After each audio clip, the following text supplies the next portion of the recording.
இருங்க, கிடைச்சிச்சுன்னா வந்து ஜாயின் பண்ணிடுங்கன்னு சொன்னேன்.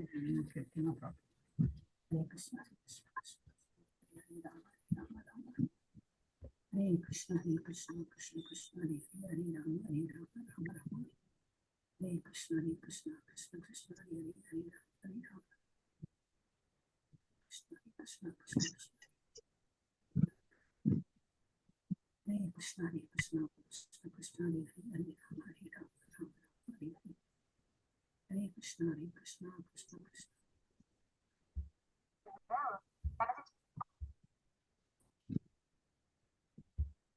Hare Krishna, Hare Krishna.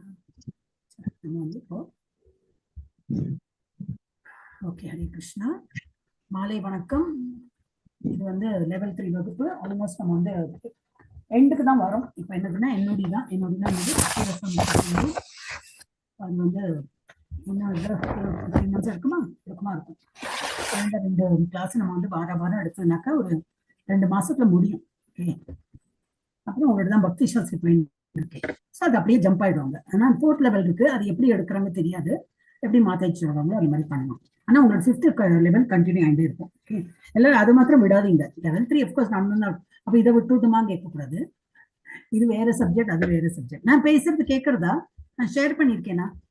இல்லைங்க மாதாஜி, ஷேரிங் எதுவும் வரல மாதாஜி. பேசுறது மட்டும் கேக்குது மாதாஜி.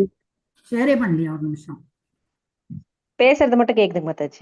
ஓகே ஓகே, ஒரு நிமிஷம், மறந்து போயிட்டேன். அதான் இங்க இருக்கு. இது எனக்கு எல்லாம் சிஸ்டம். இப்ப ஷேர் ஆயிருக்கா? வந்துருச்சு மாதாஜி. Okay okay okay. Hare Krishna. Yes, இன்னைக்கு யாருக்கு நாளைக்கு எடுக்க போறா? இன்னைக்கு பத்மா மாதாஜி பேசுறா. நான் வரேன் மாதாஜி, நான் படிக்கிறேன் மாதாஜி. பண்ணுங்க. ஓம் நமோ பகவதே வாசுதேவாய. ஓம் நமோ பகவதே வாசுதேவாய. ஓம் நமோ பகவதே வாசுதேவாய. ஓம் அஞ்ஞானதிமிராந்தஸ்ய ஞானாஞ்சனசலாகயா சக்ஷுருன்மீலிதம் येन தஸ்மை ஸ்ரீகுரவே நமः.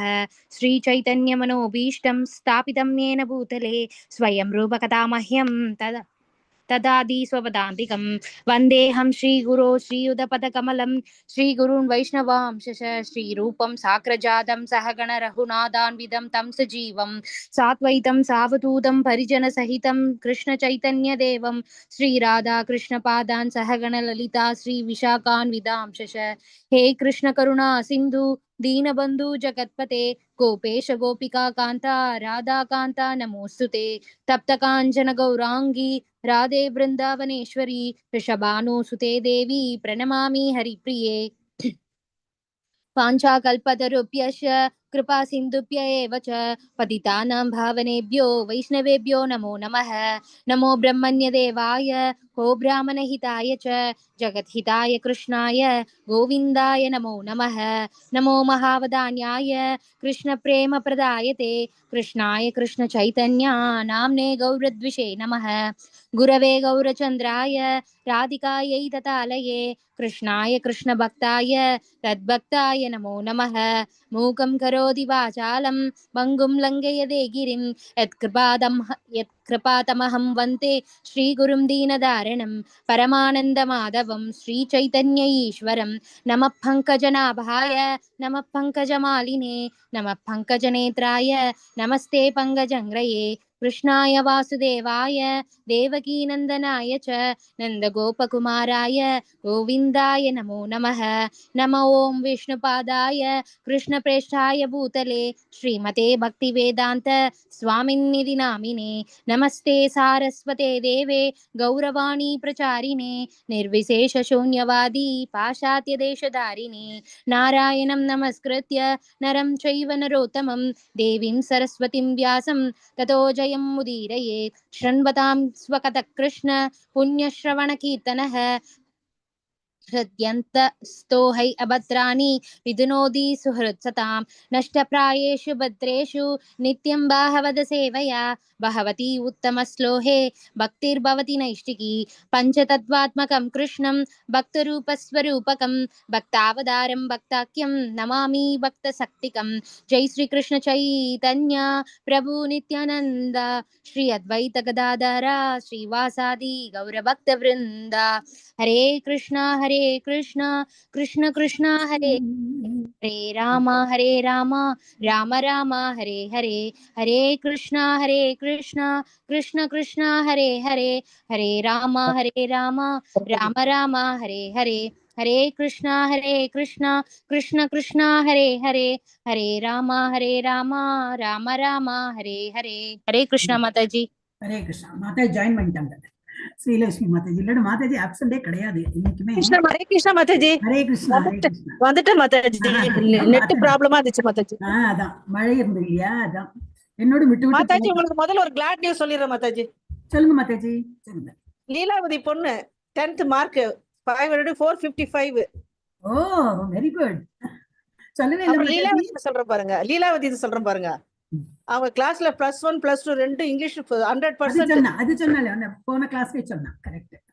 இப்ப +1 மாதாஜி, +1 வந்துருச்சு. நேத்து +1 ரிசல்ட். Very good. அனிதா பொண்ணு அதான் எங்க பேத்தி மாதாஜி, மனிஷ்கா பேரு. அவளை ஆசீர்வாதம் பண்ணுங்க மாதாஜி. வாக்கண்ணே. ஆமா டெஃபினட்டா மாதாஜி. அம்மா இவ்வளவு பிரைட்னா பாட்டி இவ்வளவு பிரைட்னா பேத்தி இருக்க மாட்டாள். அப்படி ஆல் மை பிளெஸிங்ஸ் எப்பவுமே. அவளை ஆசீர்வாதம் பண்ணுங்க மாதாஜி. வா இல்ல பரவாயில்ல இருக்கட்டும் வா. ஹரே கிருஷ்ணா. ஹரே கிருஷ்ணா மாதாஜி. ஹரே கிருஷ்ணாமா ஹரே கிருஷ்ணா. அப்படியே அம்மா மாதிரி இருக்க. ஹரே கிருஷ்ணா ஹரே கிருஷ்ணா. மை பிளெஸிங்ஸ் மா. All the best. Okay. In your future also do very well. Okay. Hare Krishna Hare Krishna Hare Krishna Hare Krishna. Hare Krishna. வந்து இது போயிடலாமா? நம்ம வந்து என்னோடி நான் வந்து ஷேர் பண்ணோம். என்ன பண்ணிடணும்.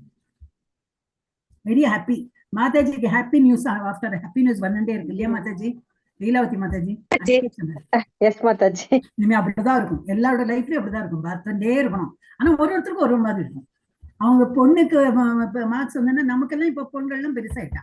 இப்ப இன் ஜெனரல் சொல்றேன். எனக்கு இப்ப இந்த மாதாஜிக்கு இது பாமினி மாதாஜிக்கு எங்களுக்கு வேற ஒரு நல்ல விஷயம் வரும். அங்க எதிர் நான் எப்பவுமே நெஞ்சு வைப்பேன். Do I really deserve all this? Manishka Mataji. Hare Krishna. இல்ல நம்ம அப்படிதான் கேட்கணும் பகவான்கிட்ட.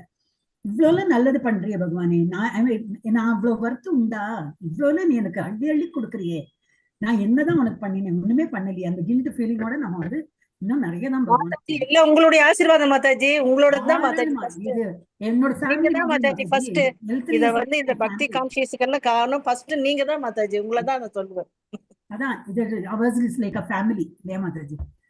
எஸ். இப்ப வந்து எல்லாரும் பக்தி ரசாமத்தை செஞ்சு பாமினி மாதாஜி வந்திருக்கு இல்லையா? பாமினி மாதாஜி. ஓ இல்ல, அந்யாபிலாஷிதா சூன்யம் உங்களுக்கு தான் வரும். வேண்டாம் வேண்டாம், பின்னாடில இருந்து பார்க்கலாம். சுதந்திரா தேவி மாதாஜி. ஹரே கிருஷ்ணா. ஹரே கிருஷ்ண மாதாஜி. சுதந்திரா தேவி நான் சொல்லிட்டு ஆர்டர் சொல்றேன். சுதந்திரா தேவி மாதாஜி, ஸ்ரீலட்சுமி மாதாஜி, பத்மா மாதாஜி, லீலாவதி மாதாஜி, பாமினி மாதாஜி. அப்படி பண்ணலாம். ஓகே. அந்த மாதாஜி வரமாட்டாங்க. ஸ்ரீதேவி மாதாஜி. மாதாஜி சரியா கேட்கலைங்க மாதாஜி. இன்னொரு டைம் சொல்லுங்க மாதாஜி. கேட்கலையா? நான் சொன்னேன் ஃபர்ஸ்ட் இந்த மாதாஜி சுதந்திரா தேவி மாதாஜி, அப்புறம் ஸ்ரீலட்சுமி மாதாஜி. கேக்குறதா? ஹரே கிருஷ்ணா. எனக்கு கேக்குறது மாதாஜி. கேக்குது. சொல்றேன். ஃபர்ஸ்ட் சுதந்திரா தேவி மாதாஜி படிங்க. ஜெய் ஹரே கிருஷ்ணா மாதாஜி. படிங்க.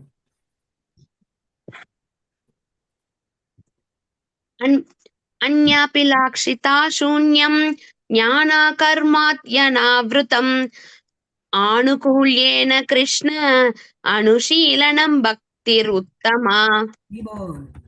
இப்போ ஸ்ரீலட்சுமி மாதாஜி படிங்கோ. ஹரே கிருஷ்ணா மாதாஜி. ஹரே கிருஷ்ணா.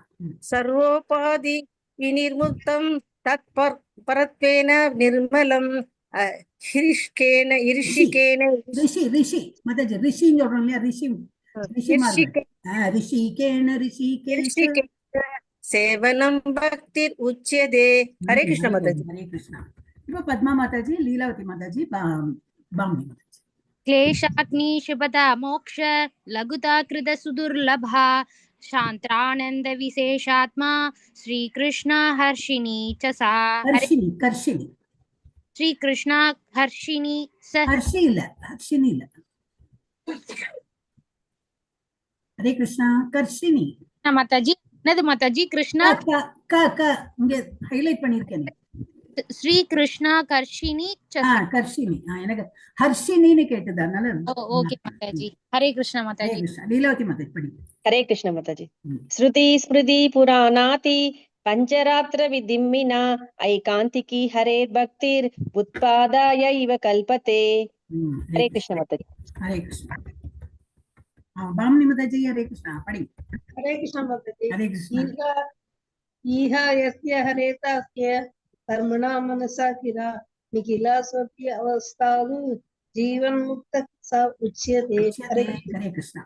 எல்லாரும் புக் வந்து கொடுத்தா மாதாஜி, பாமினி மாதாஜி புக் வந்து கொடுத்தா மாதாஜி சொல்லி மாதாஜி நோ ப்ராப்ளம். இல்ல உங்களுக்கு படிக்கிறது கஷ்டமா இருக்கு. இப்ப ஸ்ரீலட்சுமி மாதாஜி அந்த ப்ராப்ளம் இல்ல, இப்போ புக் கிடைச்சிருக்கு.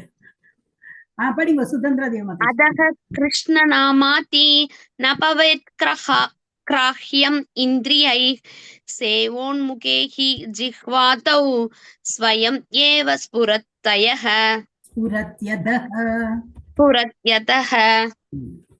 படிங்க ஸ்ரீலட்சுமி மாதாஜி படிங்க. ஹரே கிருஷ்ணா.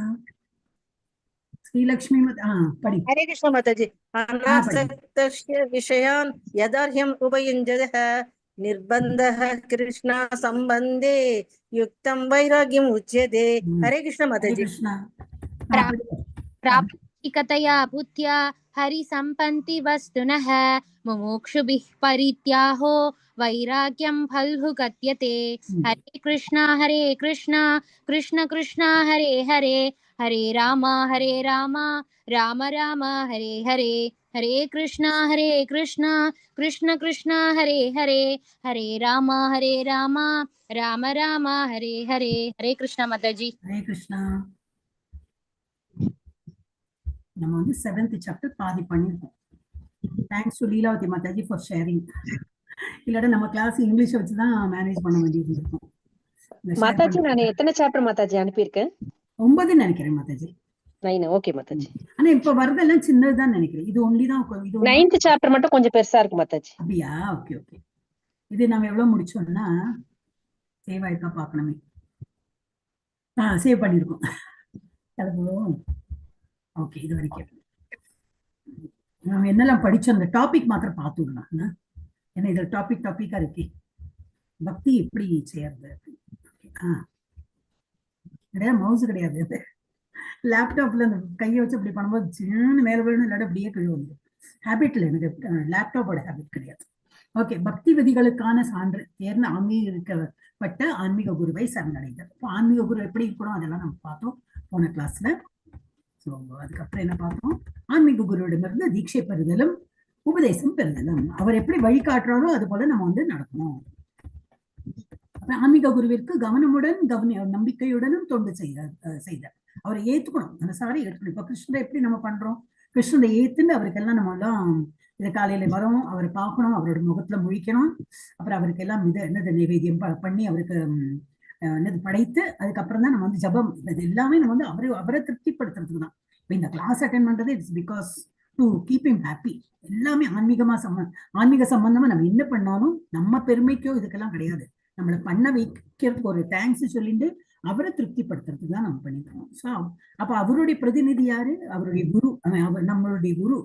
ஸோ அவரையும் நம்ம வந்து திருப்திப்படுத்துறோம். அப்ப என்னது ஃபர்ஸ்ட் ஹோல் அண்ட் சோல் அவரை வந்து நம்பிக்கையோடு ஏத்துண்டு ஆன்மீக குருவிற்கு கவனமுடனும் நம்பிக்கையுடனும் தொண்டு புரியணும். இப்ப நம்ம தொண்டுனா என்ன பண்ண முடியும்?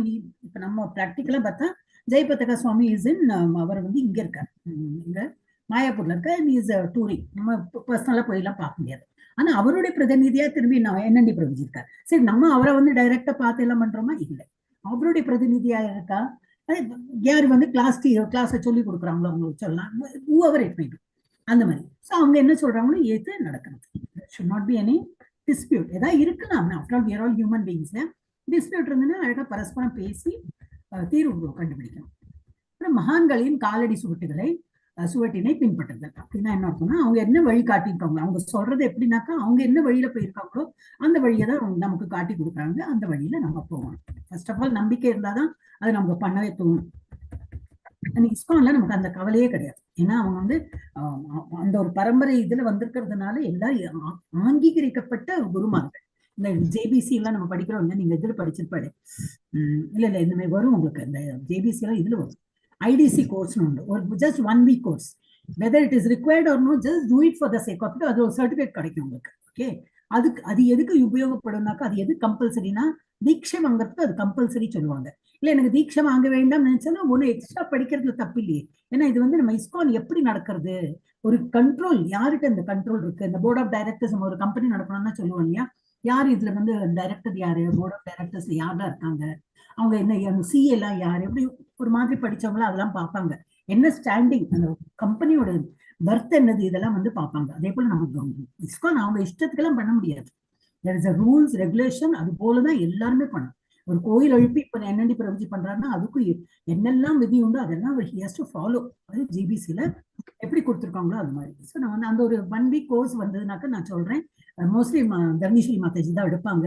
அந்த மாதாஜி எடுக்கும் போது அது டெல்லி மோஸ்ட்லி எல்லாருக்கும் தெரிய வரும். அப்போ நானும் மன பேசி வைக்கிறேன், நீங்க எப்போ எடுக்கிறீங்களோ சொல்லுங்க. L3 ஸ்டூடெண்ட்ஸ் எல்லாரும் ஆர்வமா இருக்கா, நீங்க ஆர்வமா இருக்கிறது சொன்னா I will tell that. Okay, Mataji சொல்லுங்க, வந்து அந்த மெசேஜ் போடுவாங்க. ஓகே, இப்போ அதை பார்த்தோம் நம்ம. ஸோ அதுல இருந்து நம்ம ரூல், ஆஸ் பர் ரூல் நம்ம வந்து எல்லாம் பார்க்கணும். ரொம்ப சின்னதாக எடுத்துவோம் அப்படின்னு பெருசு பண்றேன். அப்புறம் நித்திய கர்ம நெறிகளை பற்றி வினவுதல். நித்திய கர்மா நம்மளோட என்னது, அதான் இப்போ நம்ம இப்போ சொல்லிட்டே இருப்போமே, இந்த காலையில எழுந்துக்கிறோமே, அதுல இருந்து நம்ம ஆரம்பிக்கிறோம். அதை பத்தி அந்த நெறிகளை பற்றி வினவுதல். அது கிருஷ்ணரின் திருப்திக்காக பௌதிகமான எல்லாவற்றையும் துறக்க தயாராக இருக்கும். பௌதிக விஷயம் என்னது, it is just opposite of பகவானை திருப்திப்படுத்துற விஷயம். எதெல்லாம் பகவானுக்கு திருப்திப்படுத்துற விஷயமோ அதெல்லாம் பௌதிக சம்பந்தமா இருக்கவே இருக்காது. சோ நம்ம வந்து அந்த இதை துறந்து விட்டோம்னாக்கா நம்ம வந்து பகவான் இடத்துல நமக்கு லைஃப் ஜாஸ்தி ஆகும். தராசு மாதிரி. சோ எதுல நம்ம ஜாஸ்தி வந்து பௌதிக விஷயத்த நம்ம வந்து அதிக ஆசையெல்லாம் வச்சிருந்தோம்னாக்கா ஆன்மீகத்துல நாட்டமே போகாது. அப்ப எல்லாமே வந்து துறக்கணும். என்ன துறக்கணும்னா, இப்போ ஃபார் எக்ஸாம்பிள் காலையில வந்து தூக்கத்தை துறந்தாதான் நம்ம வந்து காலையில மங்களாரத்தியை பார்க்க முடியும். நம்ம பசி எப்போ வேணா என்ன வேணா மன்னிச்சிங் சாப்பிட்டுட்டே இருந்தா அப்புறம் நைவேத்தியம் பண்ண முடியாது. எதை வேணா கண்டதையும் சாப்பிடலாம். அப்படி இருந்தா நைவேத்தியம் பண்ணதுதான் சாப்பிடணும். அந்த மாதிரி கான்செப்டே வராது நமக்கு. ஸோ யூ வெயிட், எச்சப்படாம அது வந்து நம்ம சமயத்து பகவானுக்கு படைத்து விட்டு தான் சாப்பிடணும். அப்போ என்னது எல்லாம் கண்ட்ரோல்ல வருது நம்மளோட. ஸோ இந்த பௌதிக சம்பந்தமா இருக்கிறதெல்லாம் குறைஞ்சு போயிடும். சாப்பிட்றதும் தூங்குறதும் எல்லாமே கம்மியாயிடுச்சுன்னா என்னது, எல்லாமே நம்ம பகவானை திருப்திப்படுத்துறதுல நம்ம வந்து தீவிரமா இருக்கும்னு அர்த்தம். சோ எல்லாவற்றையும் துறக்க தயாராக இருத்தல். புண்ணிய கஷேத்திரத்தில் வசித்தல். இதுதான் வந்து இது வந்து கொஞ்சம் கஷ்டம். ஆனா நம்ம இருக்கிற இடமும் புண்ணியமா நம்ம ஆக்கலாம். இப்ப நம்ம ஊர்லயே வந்து எத்தனையோ கோயில்லாம் இருக்கு இல்லையா, அந்த கோயில்ல வந்து விசிட் பண்ணலாம். அங்கேயும் வந்து விஷ்ணு கோயில் இருக்கும், கிருஷ்ணா கோயில் இருக்கும். அங்கெல்லாம் போயிட்டு நித்தியம் எப்பெல்லாம் முடியறதோ அந்த மாதிரி கோயில போயிட்டு வரலாம். அங்க அந்த மாதிரி இல்லவே இல்லை. நான் ரொம்ப ரிமோட் பிளேஸ்ல இருக்கேன், அங்கெல்லாம் ஒண்ணுமே கிடையாது. பஸ் பிடிச்சு போனோம், ரிக்ஷா பிடிச்சு போனோம், அந்த மாதிரி போனாதான் ஒரு கோயிலே போக முடியும்னா அப்ப வீட்டையே கோயிலாக்கிடலாம். நம்ம வீட்லயே இருக்கும்போது எதாவது அங்க காட்டுறாங்க மங்களாரத்தி, இங்க நம்மளும் வந்து பகவானுக்கு ஆரத்தி காட்டலாம். அங்க பகவானுக்கு நைவேத்தியம் கொடுக்குறாங்க, வந்த இவாளுக்கு டிவோட்டிஸ்க்குலாம் அவங்க கொடுக்குறாங்க. நம்ம வீட்டுல 2 பேர் இருக்கோம்னா 2 பேருக்கு நம்ம நிவேத்தியம் கொடுக்கலாம். என்ன கொடுக்கலாம், என்ன நான் இப்போ ட்ரை ஃப்ரூட் தான் வச்சேன்னா அந்த ட்ரை ஃப்ரூட்டை பிரசாதமா கொடுக்கலாம். கொஞ்சமா வைக்கலாம், கொஞ்சமா 2 பேர் சாப்பிடலாம். எது நம்ம பகவான் படைக்கிறோமோ அது வந்து நிவேத்தியமா மாறிவிடும், பிரசாதம் மாறிவிடும். அப்ப அங்க வந்து பெரிய அண்டாங்குண்டால அவங்க பண்றாங்கன்னா அவ்வளவு டிவோட்டிஸ் வராங்க. நம்ம வீட்டுல 2 பேர் தான் இருக்கோம்னாக்க சின்னதா நம்மளால முடிஞ்ச அளவுக்கு நம்ம வந்து கைப்பட பண்ணினது. வெளியில இருந்து என்னது ட்ரை ஃப்ரூட்ஸ் எல்லாம் நம்ம கைப்பட பண்ண முடியாது, அதெல்லாம் நம்ம வந்து கொடுக்கலாம். பட் குக்டு ஐட்டம்ஸ் நம்ம வந்து வீட்டுல குக் பண்ணதுதான் கொடுக்கும். இல்ல அது சௌரியம் இல்லை, நம்ம வீட்டுல உடம்பு சரியில்லை, அந்த மாதிரி உரிமை சமயக்கறி தான் பண்றாரு, அந்த மாதிரி ஒரு சூழ்நிலை இருக்கலாம். நடுவுல வந்துட்டும் போகலாம், இல்ல அது அப்படியேதான் வாழ்க்கை இருக்கலாம் சில பேருக்கு. அப்ப என்ன பண்ணலாம், நம்ம கைப்பட ஒரு கொஞ்சமா பால் காய்ச்சலாம். அவங்கதான் எல்லாம் பண்ணாலும் இல்ல இந்த ஒரு கிளாஸ் பால் எனக்கு வை, அதை நான் காய்ச்சறேன், கைப்பட காய்ச்சறேன், குளிச்சுட்டு வந்து நான் அழகா காய்ச்சி அது வந்து நான் பகவானுக்கு படிக்கிறேன். ஒரு துளசியில போட்டு கொஞ்சமா சர்க்கரை, ஜஸ்ட் ஒரு டேஸ்ட். நான் பாவம் இல்லையா, கிருஷ்ணருக்கு அப்படியே பெரும் பச்சை பால் குடிப்பார். இதனால நம்ம அந்த மாதிரி குடிப்போமா, நம்ம அந்த மாதிரி குடிக்கிறோம்னா அது கொடுக்கலாம். இல்லை கொஞ்சம் ஒரு டேஸ்ட் கொஞ்சமா சர்க்கரை போட்டு பகவானுக்கு கொடுத்தோம்னாக்கா அதுதான் என்னால முடியறது அப்படின்னா நோ ப்ராப்ளம், அதே கொடுக்கலாம். எது நம்மளால முடியுமோ அது கொடுக்கணும். அப்புறம் புண்ணியக்ஷேத்திரம். அப்போ என்னது, நம்ம வீடே ஒரு கோயில் ஆயிடும். இப்போ புண்ணியக்ஷேத்திரத்தை தேடின்னு போக வேண்டாம். ஆனா அதுக்குன்னு போகாம இருக்க முடியுமா, அது முடியல. அப்ப நம்ம வந்து எங்கெல்லாம் எப்போல்லாம் சௌரியம் இருக்கோ யாரு கூடயோ போனோம் அப்படின்னா, அதனால வந்து க்ஷேத்திரம் கூட்டின்னு போறாங்க இல்லையா, நம்ம இஸ்கான்ல நிறைய இடத்துல இப்பெல்லாம் கூட்டின்னு போறாங்க. எங்கெல்லாம் முடியுமோ அதை இப்போ முங்க போறாங்க இல்லையா, லீலாவதி மாதாஜியும் ஸ்ரீலட்சுமி மாதாஜியும் போறாங்க வேறோட குரூப்ல. அந்த மாதிரி எப்ப சௌரியம், எல்லா இடத்துலயும் போக முடியாது, பட் எல்லாம் வேணுமே இல்லையா, பணம் வேணும், டைம் வேணும், அது போல ஒரு சூழ்நிலை வேணும். நம்ம போனா வீட்டுல வந்து கஷ்டமாயிடும், அந்த மாதிரி ஒரு இது இருக்கும். எனக்கு போக முடியும், எனக்கு ஹெல்த் எல்லாம் நல்லா இருக்கு, நான் எங்க வேணா படுத்துக்க முடியும், என்னோட பணம் கஷ்டம் இல்லை. ஆனா நான் போயிட்டேன்னா வீட்டுல உள்ளவங்களுக்கு கஷ்டம்னா போக முடியாது. ஏன்னா கை குழந்தை, சின்ன குழந்தை, இல்ல பெரியவங்க இருப்பாங்க. சோ அந்த மாதிரி ஒரு சூழ்நிலை இருந்தாலும் போக முடியாது. அப்ப என்ன பண்ணலாம், இருக்கிற இடத்தையே நம்ம வந்து புண்ணிய கஷேத்திரமா மாத்துறதுக்கு ட்ரை பண்ணலாம். ஆனா பட் யூ ஷுட் விசிட். அதனால புண்ணிய கஷேத்திரத்தில் வசிக்கும். Not only visit, we have to be there at least for a week. ஏன்னாக்கா அங்க போனாதான் சில பேர் என்னன்னா அந்த நதியில மாத்திரம் குளிச்சுட்டு வரேன், ஒரு முழுக்கு போட்டுட்டு வரேன், எனக்கு நல்ல புண்ணியம் ஆயிடும் அப்படின்னு நினைப்பாங்க. அப்படி கிடையாது. ஒரு இடத்துக்கு போனோம்னா அங்க என்னெல்லாம் இருக்கு எல்லாம் தெரிஞ்சுக்கணும். அதுக்கு அட்லீஸ்ட் ஒரு வாரம் தங்கி அந்த ஒரு நிறைய கோயில்கள்லாம் இருக்கும். அது யாரு இது என்னது பண்ணிருக்காங்க, எந்த இயர், அவங்க வம்சவழி இப்ப யாரு வந்து அதை எடுத்து நடத்துறாங்க, இதெல்லாம் நம்ம கேட்டு தெரிஞ்சு அந்த மாதிரி இது இன்ஃபர்மேஷன் சேகரிச்சுன்னா அப்பதான் நமக்கு பக்தியும் வளரும். அப்ப நம்ம வந்து அங்க இருக்கிறது வந்து கொஞ்சம் ப்ராக்டிக்கலி இம்பாசிபிளா இருந்தாலும் அட்லீஸ்ட் போய் விசிட் பண்ணிட்டு வரலாம். அட்லீஸ்ட் ஒரு வாரம் 10 நாள் அந்த மாதிரி இருந்துட்டு வரலாம். அதுக்கும் அந்த அசௌரியம் இருக்கு, அசௌரியம் வந்து முடியாத சூழ்நிலை இருக்குன்னா நம்ம வீட்டையே நம்ம வந்து கோயிலாக்கிக்கலாம். இப்ப வந்து அத்தியாவசிய தேவைகளை மட்டுமே ஏற்றுக்கொள்ளுதல். இதை வந்து இரேஸ் பண்ணிடுறேன். எஸ், இப்ப திரும்பி இப்ப யார் படிக்கணும், இந்த மாதாஜி, லீலாவதி மாதாஜி. பத்மா மாதாஜி தான் லாஸ்ட் படிச்சாங்க இப்போ ரணத்தில இல்லையா. லீலாவதி மாதாஜி வந்து அப்புறம் திரும்ப அப்படி வரும். படிங்க மாதாஜி. அத்தியாவசிய தேவைகளை மட்டுமே ஏற்றுக்கொள்ளுதல். பக்தி தொண்டினை முழு ஈடுபாட்டுடன் ஒருவன் செய்ய விரும்பினான் என்றால் அவன் தனது தேவைக்கு மேல் எதையும் ஏற்றுக்கொள்ளக் கூடாது என்று நாராயணிய புராணம் குறிப்பிடுகிறது. நாரதிய புராணம் குறிப்பிடுகிறது. இதன் பொருள் என்னவென்றால், அதாவது பக்தி தொண்டின் விதிகளை ஒருவன் புறக்கணிக்க கூடாது. அதுபோல் தான் எளிதாக செய்வதை காட்டிலும் கடினமாக இருக்கும் பக்தி தொண்டின் விதிகளை ஒருவன் ஏற்றுக்கொள்ளக் கூடாது. ஒருவன் தனது ஜபமாலையில் ஹரே கிருஷ்ண மந்திரத்தை ஒரு நாளைக்கு குறைந்தபட்சம் 1,00,000 முறை உச்சரிக்க வேண்டும் என்று கூறப்பட்டிருக்கலாம். இயலாது எனின் ஒருவன் அவனது சக்திற்கேற்ப உச்சரிப்பதை குறைத்துக் கொள்ளலாம். பொதுவாக நாங்கள் எமது பக்தர்களை ஒரு நாளைக்கு குறைந்தபட்சம் 16 சுற்றுகள் ஜபமாலையில் உச்சரிக்க வேண்டும் என்று பரிந்துரை செய்கிறோம். இதனை கட்டாயம் செய்தல் வேண்டும். சில சமயம் ஒருவனால் ஒரே நாளில் 16 சுற்றுக்கள் உச்சரிக்க முடியாது போனால் ஒருவன் அதனை மறுநாள் நிறைவு செய்தல் வேண்டும். தனது உறுதிப்பாட்டினை நிறைவேற்றுவதில் அவன் திடமாக இருத்தல் வேண்டும். இதனை ஒருவன் சரியாக பின்பற்றவில்லை என்றால் பிறகு அவன் புறக்கணிக்கப்படுவது உறுதி. அது பகவானின் தொண்டில் ஒரு குற்றமாகும். நாம் குற்றங்களை ஊக்கப்படுத்தினால் நம்மால் பக்தி தொண்டில் வளர்ச்சி பெற முடியாது. ஒருவன் தனது சக்திக்கேற்ப ஒழுங்குமுறை விதியில் நிலை நின்று பின்னர் அதனை தவறாது பின்பற்ற வேண்டும். அது அவனை ஆன்மீக வாழ்வில் முன்னேற்றும். ஏகாதசி அன்று விரதம் இருத்தல்.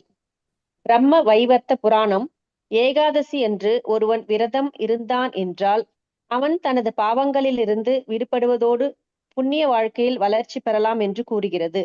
இதன் அடிப்படை நோக்கம் விரதம் இருப்பது என்பதல்ல, மாறாக ஒருவன் கோவிந்தன் அல்லது கிருஷ்ணரின் மீதான தனது அன்பினை அதிகரித்து கொள்ள வேண்டும் என்பதுவே ஆகும். ஏகாதசி விரதம் இருப்பதன் உண்மையான காரணம் என்னவென்றால், உடலின் தேவைகளை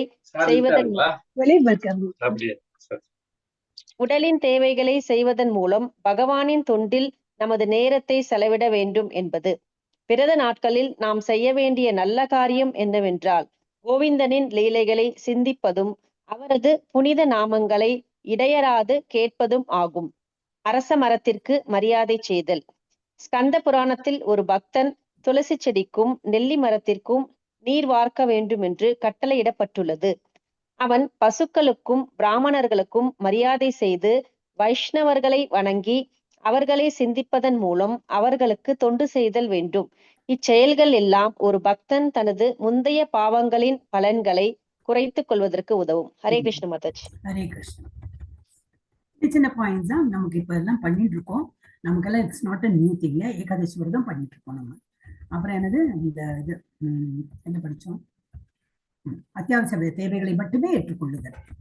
சோ வந்து என்னது, அது எதுல கொடுத்திருக்கு, நாரதிய புராணம். நாரதிய புராணத்துல என்ன கொடுத்திருக்கு, பக்தி தொண்டினை முழு ஈடுபாடுடன் ஒருவன் செய்ய விரும்பினான் என்றால் என்ன வேணும், அவனுக்கு தனது தேவையை குறைச்சுக்கணும். என்ன வேணும், சாப்பாடு, அதையும் சாப்பிடணும் இதையும் சாப்பிடணும். சாப்பாட்டை வந்து அந்த ஒரு கண்ட்ரோல் வரணும், தூங்குற கண்ட்ரோல் வரணும், எல்லாம் அந்த மாதிரி கண்ட்ரோல் வந்துச்சுன்னா என்னது, ஆட்டோமேட்டிக்கா இது நம்ம பக்தியில வந்து லயிச்சுக்கணும். அதே போல 16 ரவுண்டு, அதுவும் வந்து பிரபுபாத் சொல்லியிருக்கார்.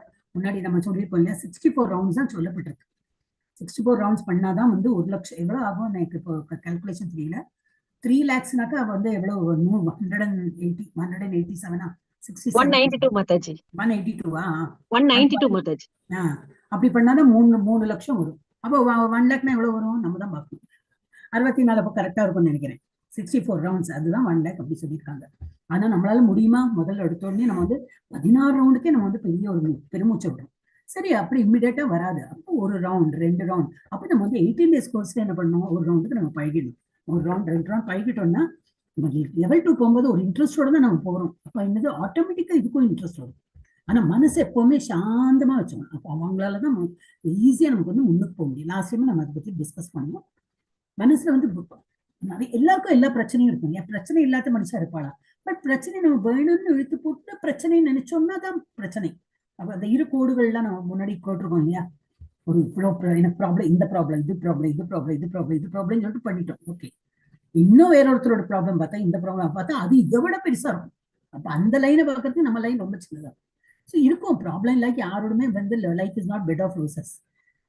இந்த இப்போ பிசினஸ் பண்றோம், எனக்கு இந்த டைம் ரொம்ப லாஸ்ன்னு இருக்காது.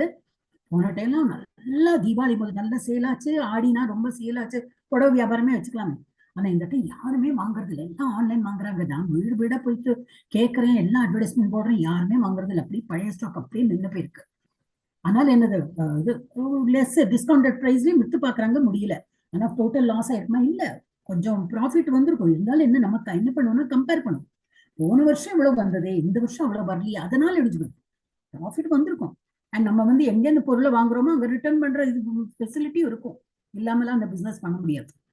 ஒன்லி சாப்பிட்ற பொருளா இருந்தா கட்டு போயிருக்கும் இல்லையா. பாக்கி உள்ளதுலாம் இந்த மாதிரி துணி, வேற எனி நான் எடிபிள் ஐட்டம்ஸ், எடிபிள் ஐட்டம்ஸ்லாம் கட்டே போயிடும்.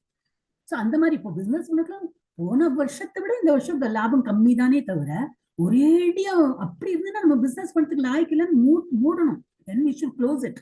அதே மாதிரி தான் ஆஃபீஸ் போறவங்களுக்கும் அதே தான். ஏதோ நம்ம இவ்வளோ உழைக்கிறோம், 1 வருஷம் ஆச்சு, 2 வருஷம் ஆச்சு, 3 வருஷம் ஆச்சு, ஒரு இன்க்ரிமெண்ட் இல்லை, ஒரு அப்ரிசியேஷன் கிடையாது, ஒன்றும் இல்லைன்னா ஏன்னா கம்பெனி லாஸ்ல போயிட்டு இருக்கு. அவன் என்ன பண்ணுவோம்? அப்போ டாட்டா பைபிள் நம்ம வழியில வந்து வேறொரு வேலைக்கு போவோம். அங்கேயே உட்கார்ந்து பொறுப்பு பண்ணி ஒரு நிம்மதியும் கிடையாது. நம்ம ஒழுங்கா வந்து வேலையும் பண்ண மாட்டேன்னா நமக்கு we are not happy. What ever we do, நம்ம என்ன பண்ணாலும் ஒரு மனசு திருப்தியோட பண்ணணும். ஸோ இந்த மாதிரி நிறைய எக்ஸாம்பிள் பார்க்கலாம்.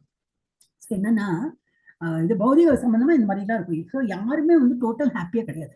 But in spite of all this, எனக்கு இப்படியாவது பகவான் வச்சிருக்காரு. ஒருத்தர் எவ்வளவு கஷ்டப்படுறாங்க, நம்ம அம்மாவை போய் பார்க்கணும். ஒன்றும் இல்லையா, வாரம் நான் ஐ திங்க் ஐ டோல்ட், நம்ம கிளாஸ்ல சொல்லியிருக்கேன்னு நினைக்கிறேன். எங்க பில்டிங்ல இருக்கிறவங்க எல்லாம் எல்லாருமே அமெரிக்காலேயும் வந்துட்டு ஏதோ குழந்தையோட ஆண்டினருக்கு வேண்டி வந்துட்டு எல்லாம் ஆக்சிடென்ட்ல, காது முறிவு, கை முறிவுன்னு சொல்லிட்டு ஒரு எல்லாம் டிராக்ஷன், உயிருக்கு சேதம் ஒன்றும் ஆகல. காலு தொங்குறது, இப்படி தொங்குறதுன்னா இந்த டிராக்ஷன்ல போட்டிருக்காங்க. எல்லாம் ஒருத்தர் ஒரு மாதிரி இருக்காங்க. ஒரு ஃபுல் இது. அப்புறம் பக்கத்து ரூம்லயும் அவங்க கொடுத்துருந்தாங்க. அப்ப நான் வந்து சாப்பாடு நான் கொண்டு போறேன், இதுவும் வரி இல்ல நான் அப்ப வந்து சரி ரொம்ப தேங்க்ஸ்ன்னு சொல்லிட்டு, அப்ப நீங்க வந்து சமைச்செல்லாம் கொண்டு போக வேண்டாம், நாங்க சமைக்கிறோம், அதை கொண்டு போறீங்க. அதுக்கு என்ன கொண்டு போறேன்னு அப்படின்னு. அப்புறம் அவங்களுக்கு வாயில எனக்கு கை எங்கேயோ கால் எங்கேயோ எல்லாம் டிராக்ஷன்ல தொங்கிட்டு இருக்கு. ஸோ நான் அப்ப வந்து இன்பிட்வீன் நான் வந்து பிரேக் எடுத்திருந்தேன். கரெக்டா இந்த ஒரு இதுவும் நடந்தது. ஸோ அப்பவே எனக்கு வந்து அந்த இதெல்லாம் ஐ வாஸ் ஜஸ்ட் இன் 32 ஏன்னா அந்த ஜாப் முடிச்சுட்டு வேற ஒரு ஜாப் வரும்போது அந்த பீரியட்ல 32 33 அந்த டைம்ல என்னன்னா அந்த தாட் வந்தது எனக்கு. பத்தியா ஏன் இந்த மாதிரி டைம்ல நார்மலி என்னோட ஜாப்லாம் நான் நிறைய சேஞ்ச் பண்ணிருக்கேன். இன்னைக்கு வந்து இந்த ஜாப் முடிச்சாச்சுன்னா நாளைக்கு புது ஜாப் போவேன். ஒரு நாள் லீவ் எடுக்க மாட்டேன், ஏன்னா ஒரு நாள் சம்பளம் போயிடுமே. அந்த மாதிரி ஜாப்ல தான் நான் போயிருக்கேன். ஸோ அந்த மாதிரி கஷ்டப்படுற காலத்தையும் இந்த மாதிரி வரும்போது ஐ ரியலி ஃபெல் தட். அப்போ பகவானாயிட்டு விட்டு அந்த மாதிரி ஒரு அந்த period, that's why I got offer இல்லையா. இல்லாட்ட நான் எனக்கு தெரிஞ்சிருப்பேன், ஓ அப்படியா, ஓஹோ அந்த மாதிரி ஆயிடுத்தா உங்களுக்கு, அந்த மாதிரி தான் சொல்ல தோணிருப்பேன். இவ்வளவு நாட் ஹெல்ப். ஸோ எல்லாமே வந்து பகவான் பண்ற இதுதான். அப்போ என்னத்துக்கு நான் சொல்ல வந்தேன், பகவான் தொண்டு புரிய அதுதான் படிச்சிருக்கோம். அத்தியாவசிய தேவை நமக்கு என்ன அவசியமோ அது மாத்திரம் பண்ணணும். அதுதான் நம்ம பண்ணிட்டு இருக்கோம். அண்ட் இதுக்கு நான் அதை சொன்னேன், ஸோ அவங்களுக்கு வந்து அதான் பகவானுக்கு வந்து நன்றி கடன். அது நான் சொல்லணும், அது சொல்லணும். வந்து இப்ப நம்ம வந்து we are just expecting too much, அது நடக்கலையும் சொல்லிட்டு ஒரு மனசு கவலை. பத்தியா நம்ம எவ்வளவு எதிர்பார்த்தோம், அது முடியலையே, அதனால இப்படி. சரி உடம்புக்கு தான் வந்ததுன்னா பத்தியா எனக்கு மாத்திரம் இந்த மாதிரி உடம்பு படுத்திட்டே இருக்கே, அந்த மாதிரி ஏதோ ஒரு கவலை இருக்கும். இல்ல லாஸ், நான் தொலைச்சு விட்டேன், ஏதோ மொபைல் தொலைஞ்சு போயிடுத்து, இல்ல நான் வழுக்கி விழுந்துட்டேன், கால் முறிவு, காலு இதாயிருக்கு, ஏதோ ஒரு கவலை. ஆனா நம்ம என்ன நினைச்சுக்கணும், அட்லீஸ்ட் உயிருக்கு சேதம் இல்லையே, அந்த மாதிரி நினைக்கலாம். சரி வந்திருக்கு, கரெக்ட் தான், யாருக்கும் வராத வியாதி எல்லாம் எனக்கு வருது, ஆனாலும் எனக்கு வந்து தாக்கு பிடிக்க முடியாது. தேங்க்யூ பகவான், நீ எனக்கு கஷ்டம் கொடுக்குற, கரெக்ட் தான், நீ கொடுக்குறியோ இன்னும் வாட் எவர், என்னோட இதுதான் பிராரப்த கர்மா சொல்றோம் இல்லையா, அதுதான் நம்ம கர்மா தான், அதோட பலன் தான் நம்ம அனுபவிக்கிறோம், நல்லதோ கெட்டதோ எல்லாம் அதுதான்.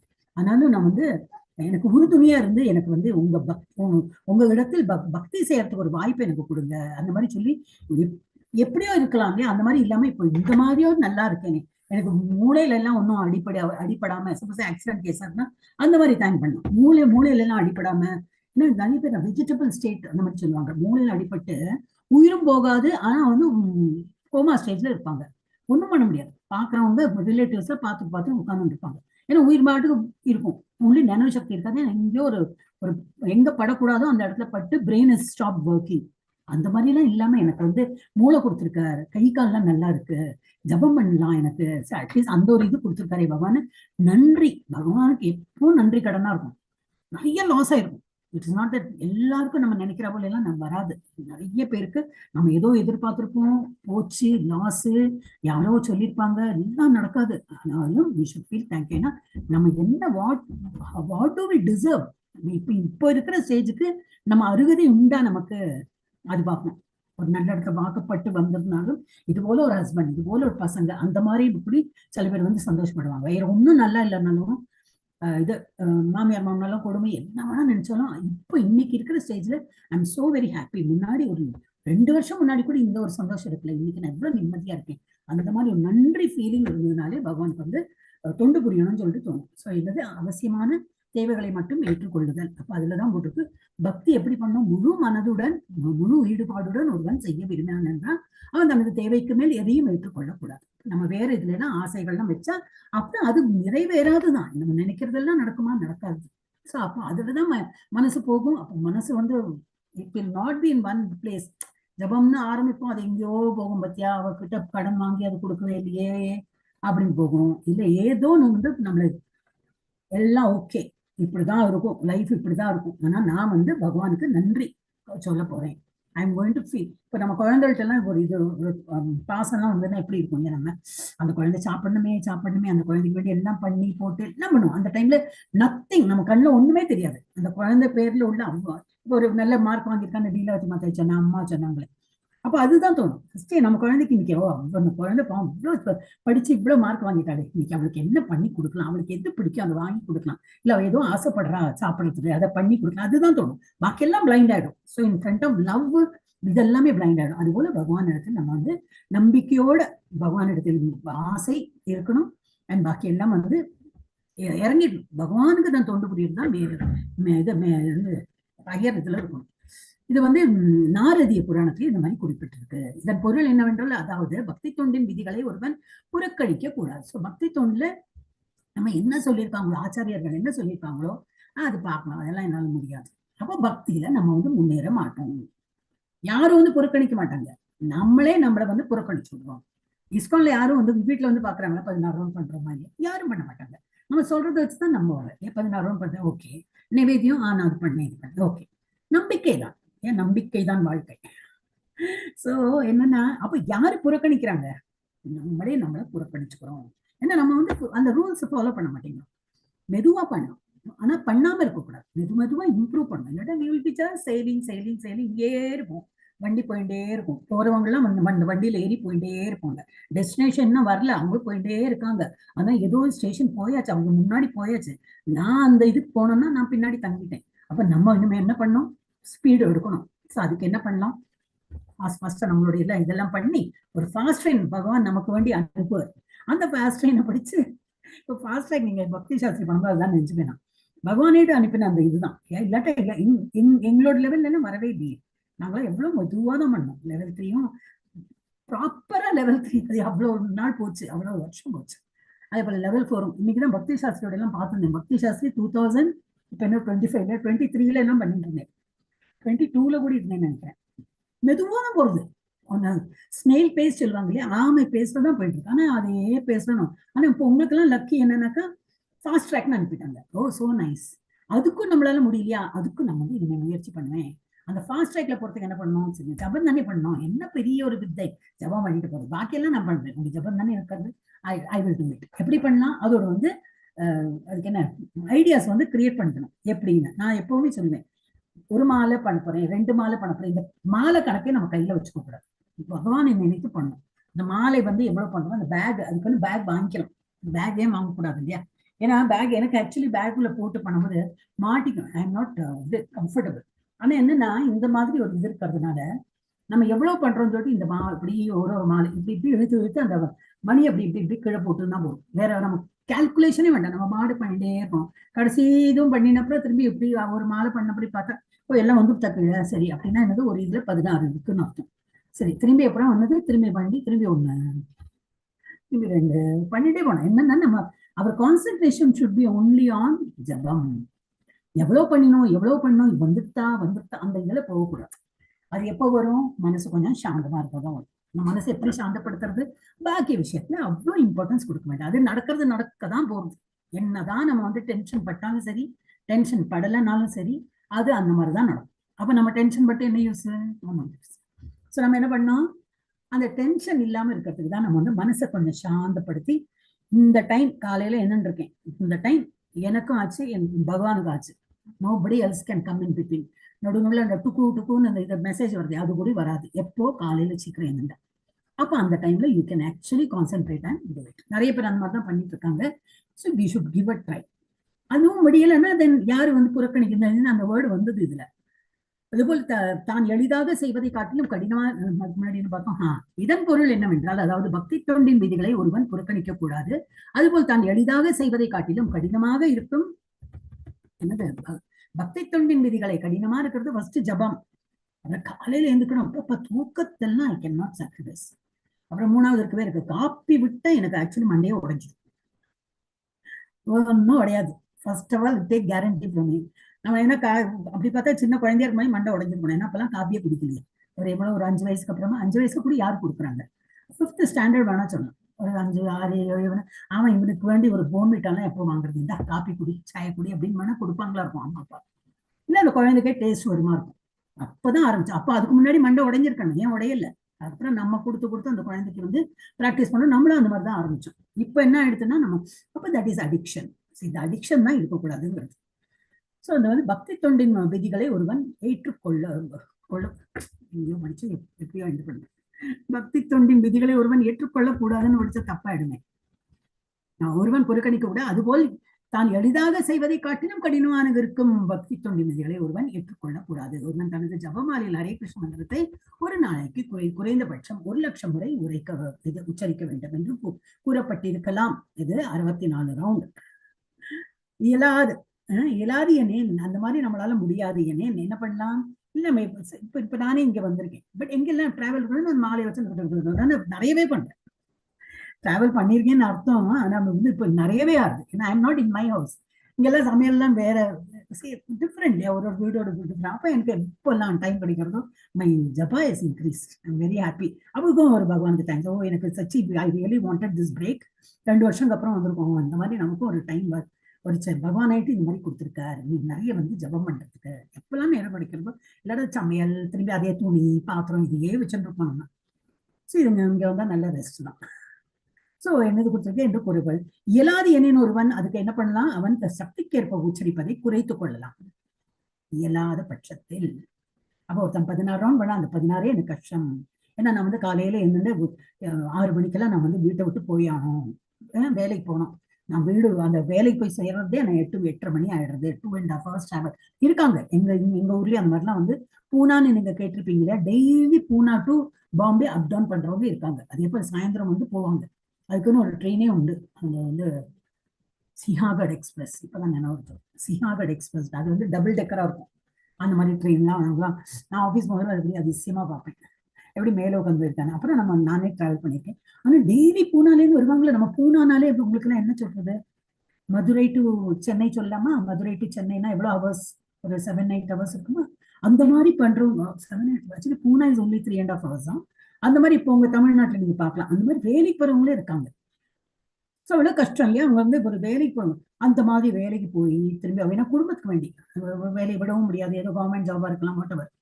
ஆனா வீடு இங்க இருக்கு, பசங்க எல்லாம் படிக்கிறாங்க, வேற வீடு மாத்தி போக முடியாது, அந்த மாதிரி இருந்து. அப்ப அந்த மாதிரி ரொம்ப முடிய மாட்டேங்கிறது, டிராவலிங் ரொம்ப.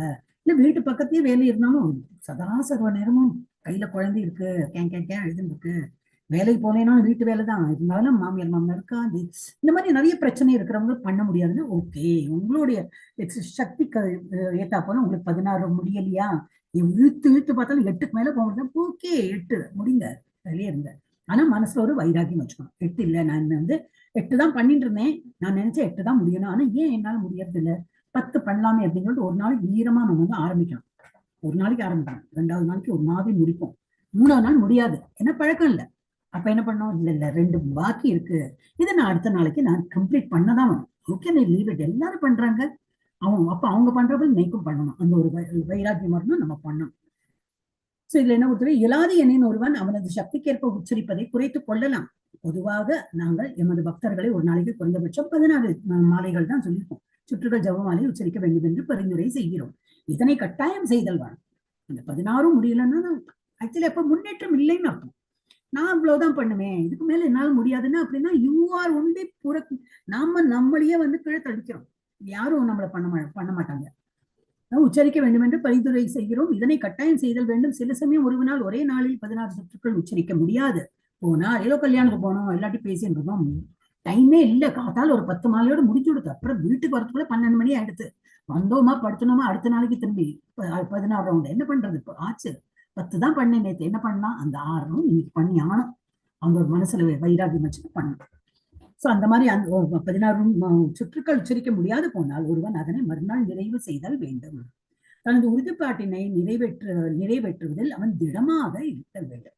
மெயினா என்னன்னா வைராகியம், இதுல எல்லாம் நமக்கு வைராகியமா, so much of time we are wasting. அப்படி பார்த்தா என்ன சொல்லலாம், அதனால டைரி எழுதுற பழக்கமே கொண்டு, இது சின்ன பசங்களுக்கு எல்லாம் சொல்லுவோம், நம்ம டைரி எழுது, எங்க வீட்டுல எல்லாம் சொல்லியிருக்காங்க டைரி எழுது, அப்பதான் நமக்கு தெரியும் டைரி எழுதினப்பதான் எவ்வளவு நேரம் படிச்சோம்னு சொல்லிட்டு நமக்கு தெரியும். நாங்க சின்னதா இருக்கும்போது அம்மா சொல்லும்போது நினைச்சோம், கரெக்ட் தான், ரொம்பவே கம்மி நேரம் தான் படிச்சிருக்கோம், பாக்கி எல்லா விஷயத்துக்கும் விளையாடணும், ரொம்ப பண்ணேன், அதை கிளீன் பண்ணி இதை பண்ணி எல்லா இதுவும் எழுதியிருப்போம், படிக்கிற டைம் பார்த்தா ரொம்ப கம்மி. அப்ப நமக்கே வந்து உணர்த்தி வரும், பத்தியா இவ்வளவு நேரம் படிக்கல, அதான் நம்ம வந்து கொஞ்சம் மஞ்சுவா இருக்கும், கொஞ்சம் இன்னும் கொஞ்சம் கூட எஃபர்ட் போடலாம் அப்படின்னு. அதே போல நம்ம இப்ப பெரியவாளான அப்புறமா நம்ம பக்தி மார்க்கத்தையும் அந்த மாதிரி வந்து நம்ம எவ்வளவு டைம் இருக்கு, நம்ம எல்லா நாளும் டெய்லி என்னெல்லாம் பண்றோம், படுத்துனேன், கொஞ்சம் வீட்டுக்கு வந்து போன் வந்தது, கொஞ்சம் பேசினேன், கொஞ்சம்னா ஒரு 1/2 மணிக்கு 3/4 மணிக்கு பேசினேன், அதுக்குள்ள பக்கத்து வீட்டுக்காரி வந்து அவகிட்ட ஒரு உட்காரு, இல்லை நான் போனேன் 1/2 மணிக்கு 3/4 மணிக்கு, அப்புறம் அது இது ஏதோ வழியில போனேன் வந்தேன், எல்லாம் முடிஞ்சு வாக்கிங்கும் போவோம், எல்லாம் முடிஞ்சு அப்புறம் பார்த்தா சரி எவ்வளவு நேரம் எதுக்கெல்லாம் நம்ம வந்து அவாய்ட் பண்ணலாம், அது வந்து நமக்கு தெரியும். ஸோ அந்த மாதிரி நம்ம டைரினா என்னது, டே டு டே இது வந்து எழுதணும். எல்லாருக்கும் 24 மணிக்கு தானே, அப்ப ஏன் நம்மளால பண்ண முடியாம பொறுத்து. ஸோ அந்த திட நிச்சயத்தோட நம்ம வந்து அதை வைராகியத்தோட பண்ணத்துக்கு நம்ம முயற்சி செய்யணும். ஏன்னா நம்ம வந்து இதுல முன்னேற்றம் காண்றதுக்கு தானே நம்ம இதெல்லாம் பாடுபடும். என்னால் இவ்வளவுதான் முடியும், என்னால் இவ்வளவுதான் முடியும் அப்படின்னா என்ன ஆகும்னா, நம்மளே நம்மளோட வந்து தடை கற்களா நம்மளே மாறி விடுவோம். யாரும் நம்மளை வந்து தடை சொல்ல மாட்டா, நம்மளே நமக்கு வந்து தடங்களா இருக்கும் அப்படின்னு புரிஞ்சுக்கணும்.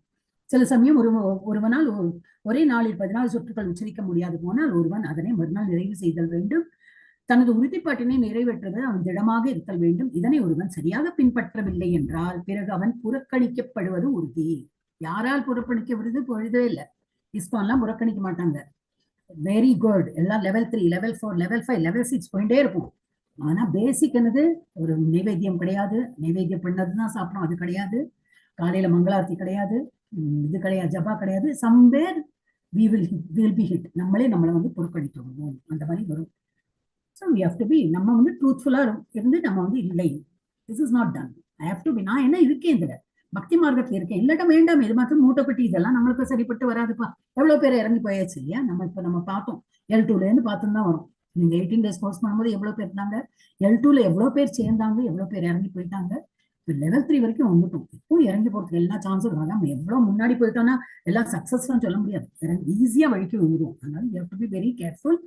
நம்ம வந்து உறுதியோட நம்ம இது முன்னுக்கு போனோம்னா தான் உண்டு. இல்லாட்டா புறக்கணிக்கப்படுவது உறுதினா நாமளே நம்மளை புறக்கணிச்சுக்கிறோம் அப்படின்னு. அது பகவானின் தொண்டில் ஒரு குற்றமாகும். இந்த மாதிரி சொன்னாதானே நம்ம பண்ணோம் இல்லையா? பகவான் குற்றம் பண்ணக்கூடாது அப்படின்னு நினைச்சுன்னா பகவான் உண்மைச்சி கண்ணு குத்துவா. பகவான் உண்மைச்சி எல்லாம் கண்ணெல்லாம் குத்த மாட்டார். ஆனா நம்ம வந்து பகவானுக்கு வந்து என்ன ஒரு நிச்சயம் இது போல பண்ணணும்னு குரு சொல்லியிருக்காருன்னா அது பண்ணலைன்னாக்கா அது ஒரு குற்றம் தான். நம் குற்றங்களை ஊக்கப்படுத்தினால் ஒரு நாளைக்கு பண்ணினோம், பண்ணா 16 பண்ணணும், நான் பரவாயில்ல 10 ரவுண்ட் பண்ணேன், 6 ரவுண்ட் பாக்கி நாளையில இருந்து தான் பண்றேன்பா, அது வராது.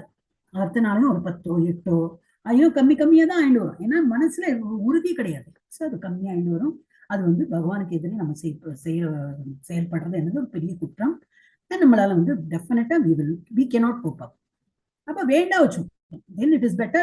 இப்போ முடியாது, இன்னும் ஒரு 20 வருஷத்துக்கு அப்புறம் பார்க்கலாம், ஒரு 60 70 வயசுக்கு அப்புறம் பார்க்கலாமே, பண்ணலாமே, உயிரோட இருந்தோம்னா.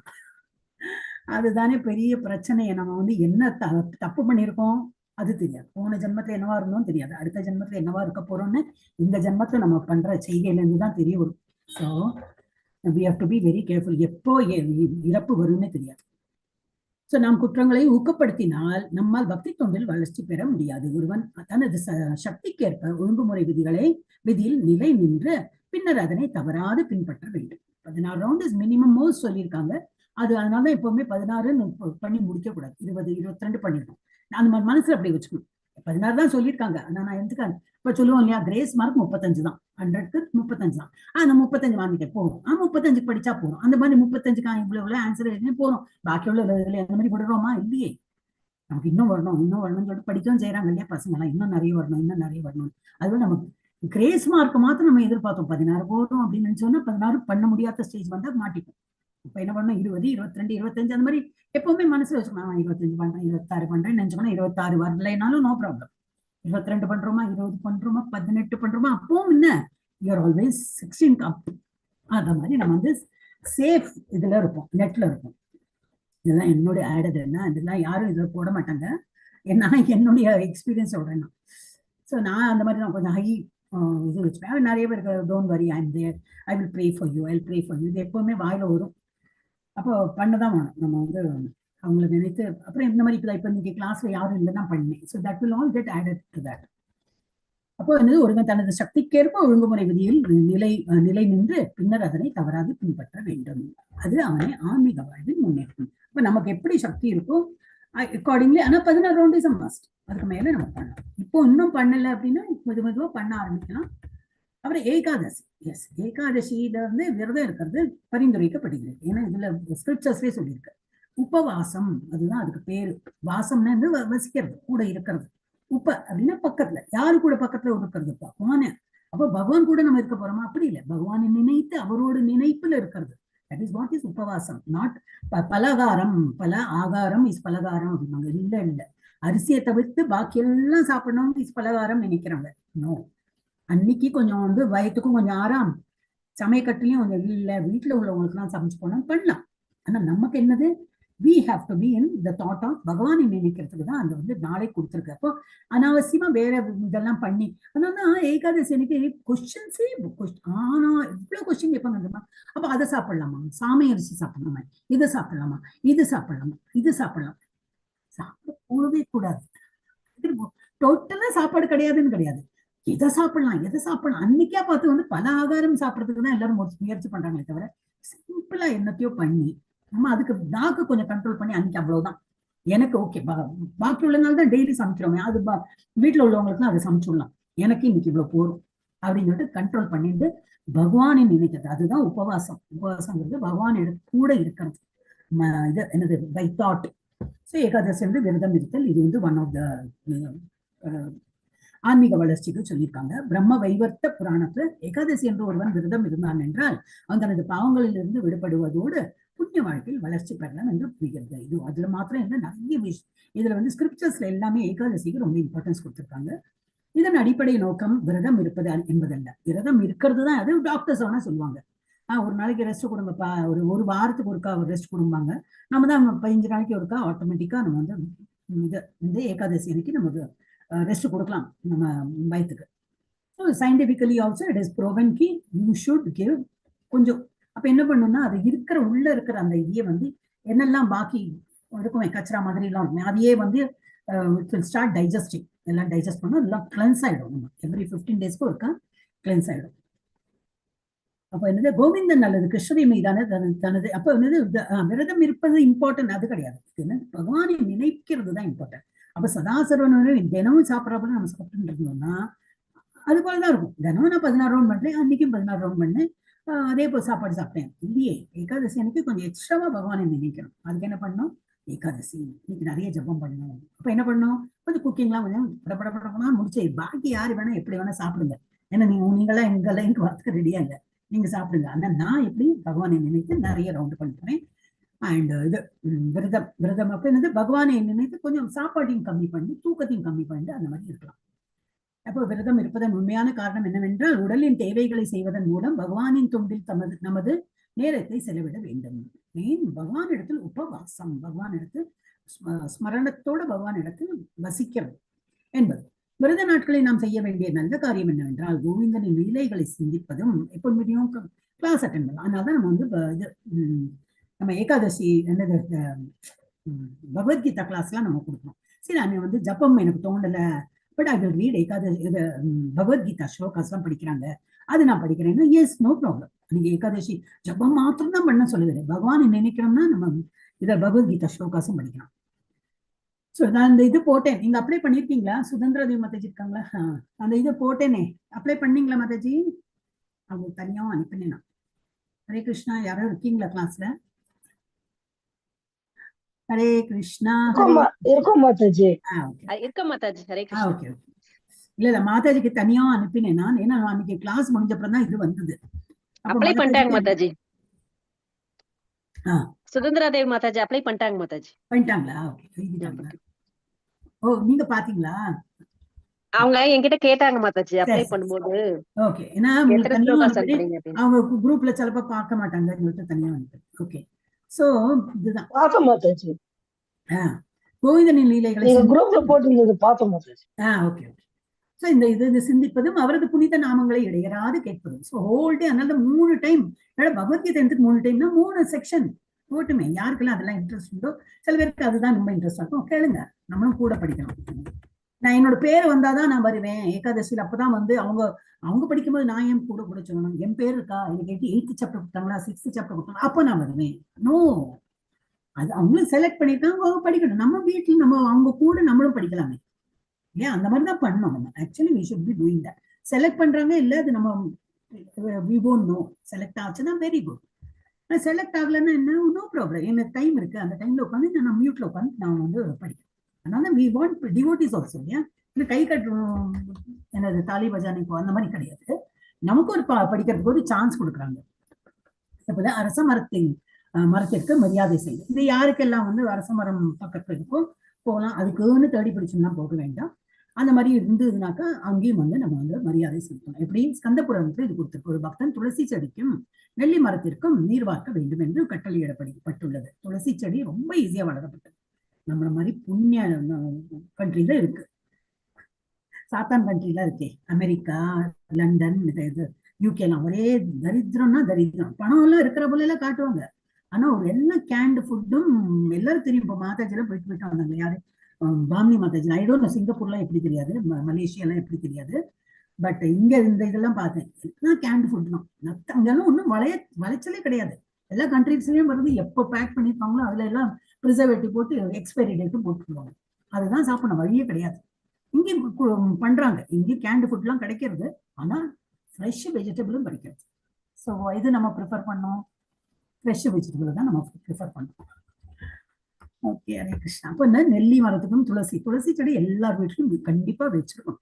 பகவான் இது லட்சுமி தேவி நம்ம வீட்டுல இருக்கிற போது டெய்லி அந்த துளசி தேவிக்கு தண்ணி பார்த்து, வேற நைவேத்தியம் தான் பண்ணணும் அவசியமே இல்லை. கிருஷ்ணனுக்கு நைவேத்தியம் பண்ணா போதும், துளசி இலையை வச்சா போதும்.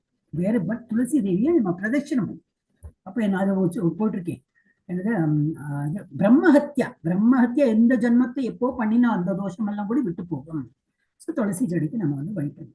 நீர் வார்க்க வேண்டும் என்று கட்டளையிடப்பட்டுள்ளது. அவன் பசுக்களுக்கும் பிராமணர்களுக்கும் மரியாதை செய்து வைஷ்ணவர்களை வணங்கி அவர்களை சிந்திப்பதன் மூலம் அவர்களுக்கு தொண்டு செய்து விடும். இச்செயல்கள் எல்லாம் ஒரு பக்தன் தனது முந்தைய பாவங்களின் பலன்களை குறைத்துக் கொள்வதற்கு உதவும். ஓகே, ரொம்பவே ஜாஸ்தி பேசிட்டேன். 8:59. எஸ், யாரு படிக்கணும் இப்போ?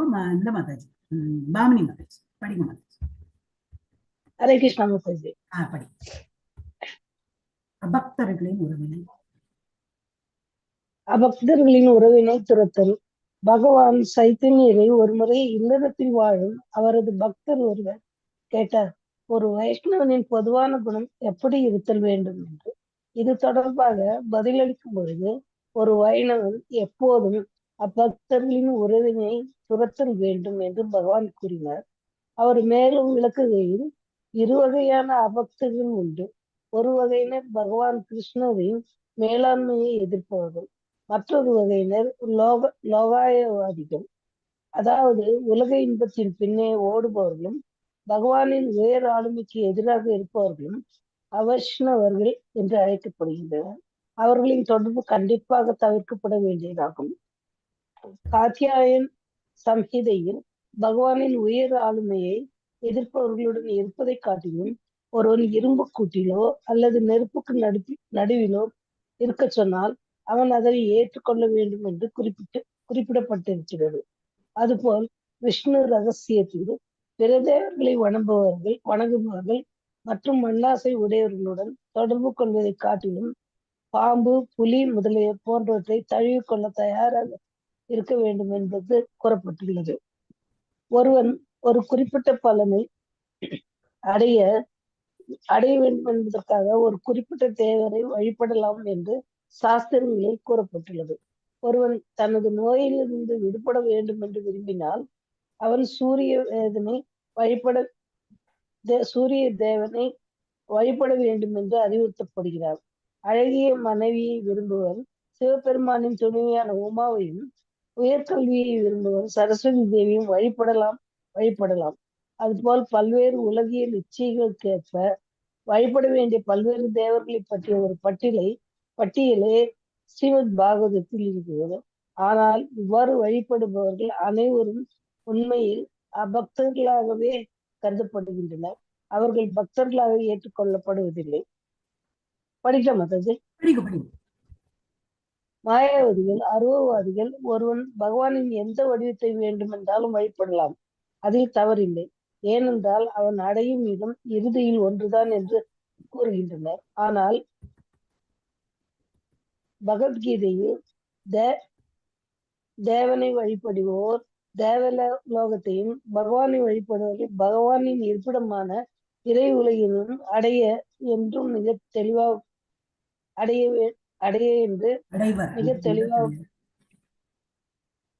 தெளிவாக கூறப்பட்டிருந்தது.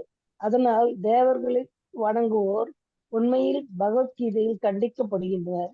அவர்களின் பேராசையின் காரணமாக அவர்கள் தமது அறிவினை இழப்பதால் பல்வேறு தேவர்களை வழிபடுகின்றனர் என்று விளக்கப்படுகிறது.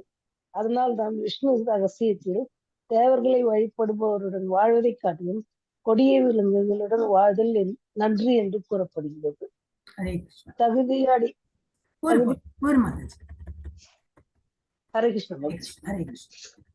என்ன பார்த்தோம், ஏகாதசி பார்த்தோம். இப்போ அபக்தர்கள் யார் இதெல்லாம் ஃபாலோ பண்றது இல்லையோ அவங்க எல்லாம் பக்தரே அல்லாதவர்கள், அபக்தர்கள்.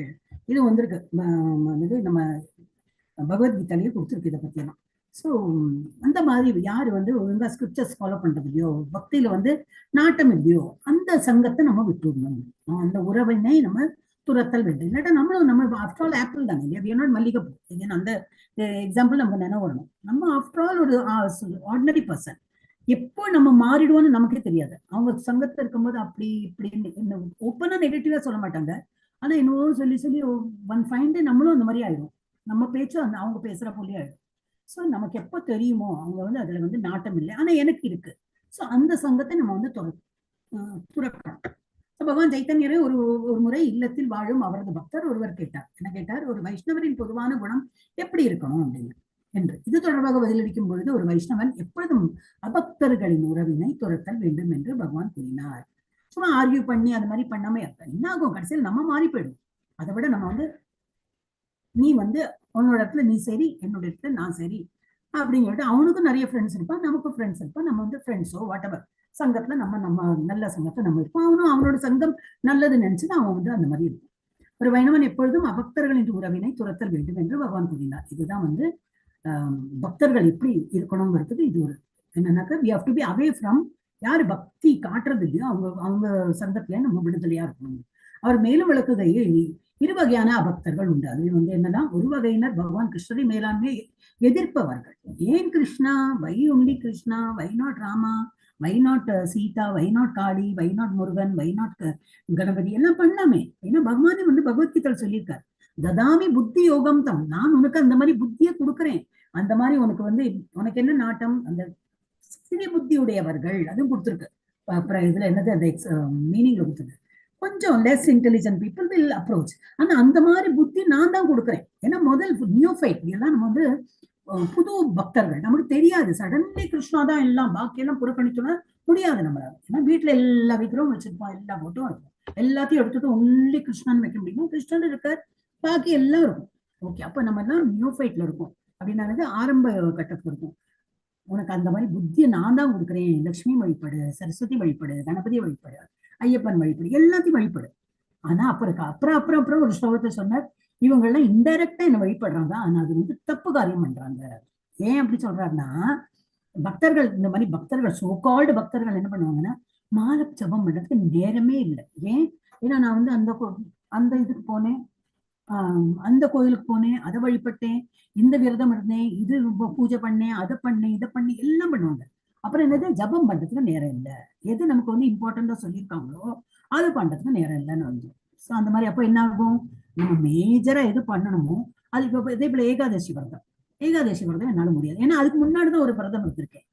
அதோட வந்து எனக்கு பார்னா டைம் அந்த ஏகாதசி அன்னைக்கு தான் வருது. ஐ ஹாவ் டு, ஏன்னா என்ன சொல்லலாம், ஒரு வெள்ளிக்கிழமையா இருக்கணும் சொல்லலாம். ஒரு எக்ஸாம்பிள், சாட்டர்டே வந்து ஏகாதசி, வெள்ளிக்கிழமை பெரிய ஒரு அம்மனோட ஏதோ இது வருமேன்னா, ஆடி மாசம் இது எல்லாம் வரும் இல்லையா, நம்ம அதை கைப்பிடிப்போம், அதை பின்பற்றுவோமா, இல்ல வந்து ஏகாதசி பின்பற்றுமா? இல்ல இது இவ்வளவு வருஷமா எங்க மாமியார் என்ன, எங்க அம்மா என்ன, எங்க ரிலேட்டிவ்ஸ் எல்லாம் பண்றது, அப்ப நான் அதை கடைபிடித்தே ஆனோம். ஓகே, அடுத்த நாளைக்கு வந்து பாருனா, இது வந்து நம்ம என்னடி ப்ரொவிஜிட்டே கேட்டா ஒருத்தர் சிவ இது இந்த வருஷம் இல்ல, போன வருஷம் சிவராத்திரி அன்னைக்கு அவர் சிரிச்சார், இதெல்லாம் எனக்கு தெரியாதுப்பா, என்ன சிவராத்திரியோட நான் சொல்லல இல்லையா உங்ககிட்ட, நீங்களாயிட்டு நீங்க ஓகே பண்ணுங்க, அப்ப அதோட பாருனா எப்படி பண்றதுன்னு திரும்பி எங்கிட்ட வரக்கூடாது.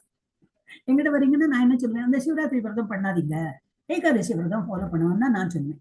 சரி, பட் உங்களுக்கு அது பண்ணணும்னா பண்ணுங்க, ஆனா எப்ப பாரணம் பண்ண முடியும், ஏகாதசி அன்னைக்கு சாப்பிட்டே ஆகணும், அப்பதானே அது முடிவு பெறும். ஏகாதசி விட்டுட்டு அதை பண்ணுங்க, எல்லாமே முடியாது. எது ஸ்கிரிப்சர்ல சொல்லியிருப்போம் அது மாத்திரம் பண்ண போதும். அப்ப பகவான் அதான் சொல்ற, ததாமி புத்தி, நான் தான் உங்களுக்கு அந்த புத்தியே தரேன், இந்த மாதிரி நம்பிக்கையோட வழிபடுங்க, அட்லீஸ்ட் அப்படியாவது வழிபடுங்க. ஆனா ஒரு கட்டத்துக்கு அப்புறம் நமக்கு வந்து தெரியும், நம்ம பண்றது வந்து சுத்தி வளைச்சு பகவானை தான் வழிபடுறோம், அதை விட நம்ம டைரக்டாவே பகவானை வழிபடலாமே.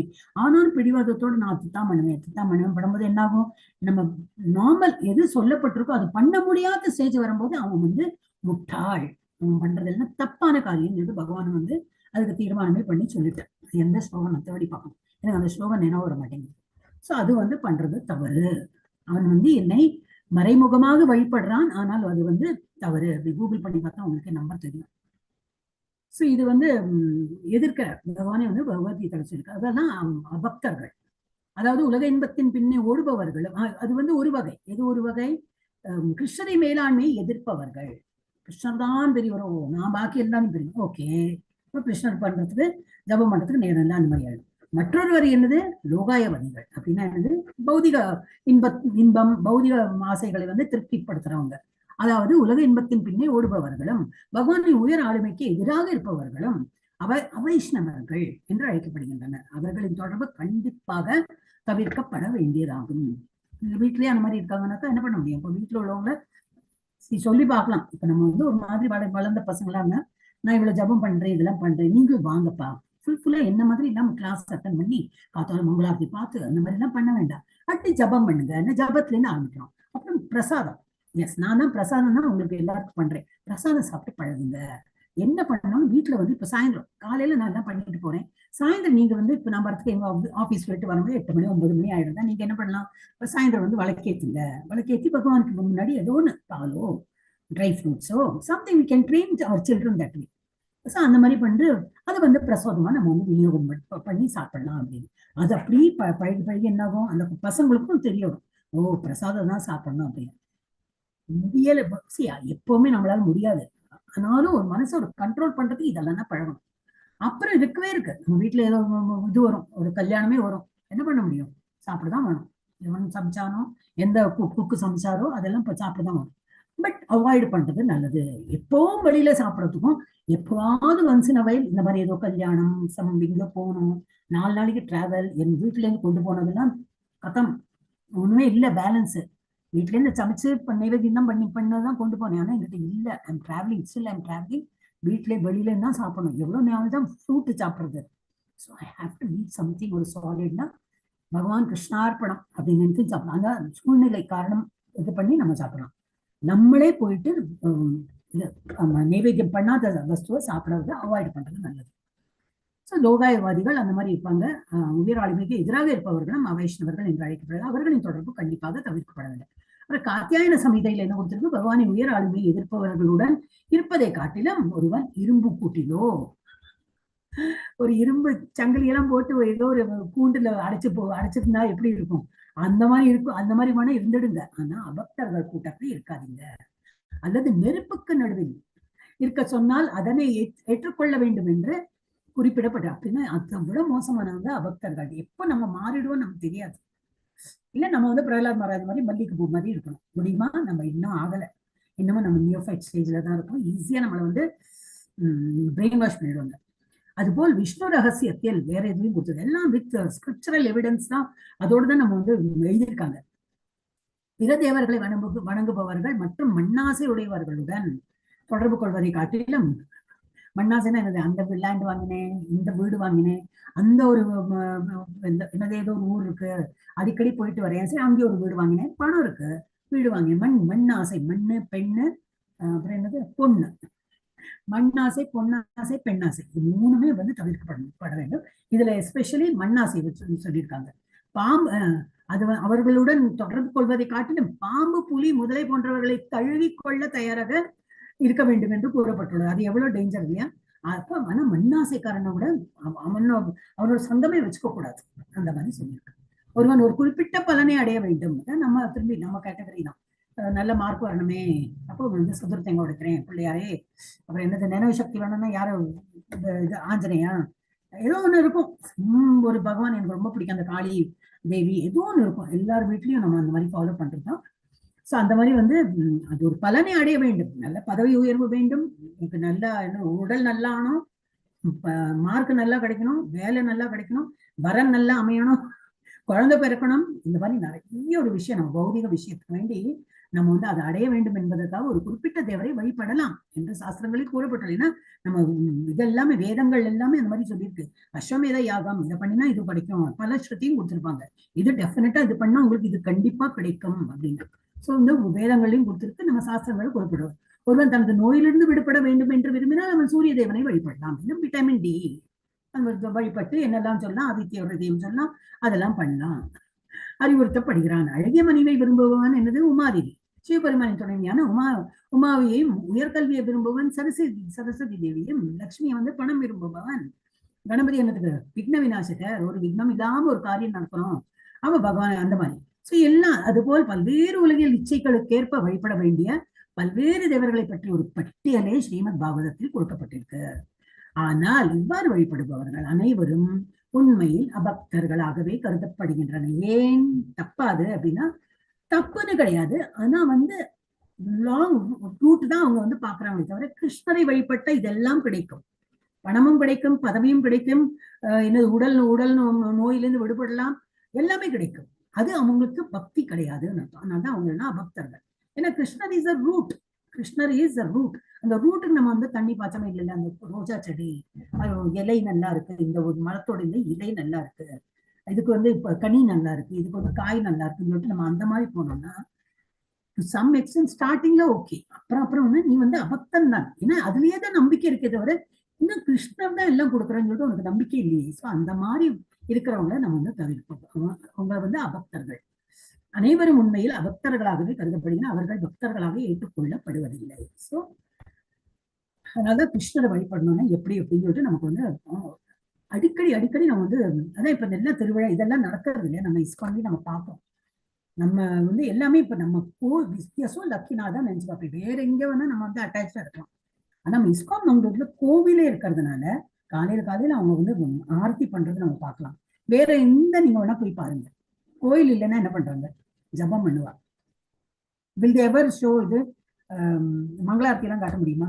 எங்க கோயில் இல்லையே, பண்ணுவாங்களா இருக்கும். அவங்க குறை சொல்றதுக்கு நான் சொல்லல, பண்ணுவாங்களா இருக்கும். ஆனா நம்ம கிட்ட என்ன இல்லைன்னு சொல்லிட்டு நம்ம வந்து அந்த இது அதுக்கு போயிட்டு இம்பார்ட்டன்ஸ் கொடுக்குறோம். நம்ம இதுல ஜபமும் இருக்கு, மங்களாரத்தியும் காட்டுறாங்க. விசேஷ நாள்ல எல்லாம் அவங்க இது அவ்வளவு பூ அலங்காரம் என்ன, அர்ச்சனை என்ன, இது என்னது அபிஷேகம் என்ன எல்லாம் காட்டுறாங்க. நம்ம போகலாம், ஆக்சுவலி அங்க போயே பார்க்கலாம். பட் ரொம்ப தூரம், நம்ம ஊர்ல இருந்து அது ரொம்ப தூரம், போக முடியாது அப்படின்னா அங்கேயே பக்கத்துல இருக்கிற டிவோட்டிஸ் போறாங்க, அடிக்கடி போறாங்க. நமக்கு தெரிஞ்ச ஒரு மாதாஜி இருக்காங்க, பஜன் கிளாஸ்ல இருக்காங்க, அவங்க அங்கேயே தான் இருக்காங்க. அங்கன்னா இந்த இதுல இல்ல, she is in Mangalore, she cos one and half. நம்ம அவ்வளவு பக்கத்துல இல்லைன்னா நம்ம அட்லீஸ்ட் ஆன்லைன் பாக்குறது கொடுக்குறாங்களே, அவங்க ஆன்லைன் காட்டலன்னா எங்க நம்ம பார்ப்போம் இல்லையா? அதுவும் இருக்குல்ல, அவங்க அது வேற காட்டுறாங்க, பாவதான் சொல்றாங்க, வாங்க வாங்க சொல்றாங்க, வரமாட்டேங்கிறாங்க. சரி, அதுக்கப்புறம் இப்ப பிரபுஜி என்னது, அவங்கவுங்க லாங்குவேஜ்ல வேணா நம்ம வந்து டிரான்ஸ்லேட் பண்ணிட்டோம். அதுக்கு ஒரு தனி சாங்ஷன் பண்ணி 12 லாங்குவேஜ் 13 லாங்குவேஜ்ல டிரான்ஸ்லேட்டர் ரெடியா வச்சுட்டு கேட்டுருக்காரு. இன்னைக்கு கூட எழுதினார், ஆரம்பிச்சுட்டார். அப்புறம் நடுவில் சொன்னார், யாருக்காவது லாங்குவேஜ் வேணுமானா கேளுங்க, ஹிந்தி ரெடியா இருக்காங்க. அந்த இந்த மாதாஜி மணி மாதாஜின்னு இருக்காங்க, மணி ஜெயின், அவங்க ஹிந்தியில சொல்றது. வேறு யாராவது தமிழ் மலையாளத்துக்கு யாராவது விருப்பம் இருந்தா நீங்க ஹேண்ட் ரைஸ் பண்ணுங்க, நான் உங்களுக்கு வந்து அந்த இது போட்டு விடுறேன். அதுக்கும் தனி பர்மிஷன் வாங்கி வச்சிருக்காரு.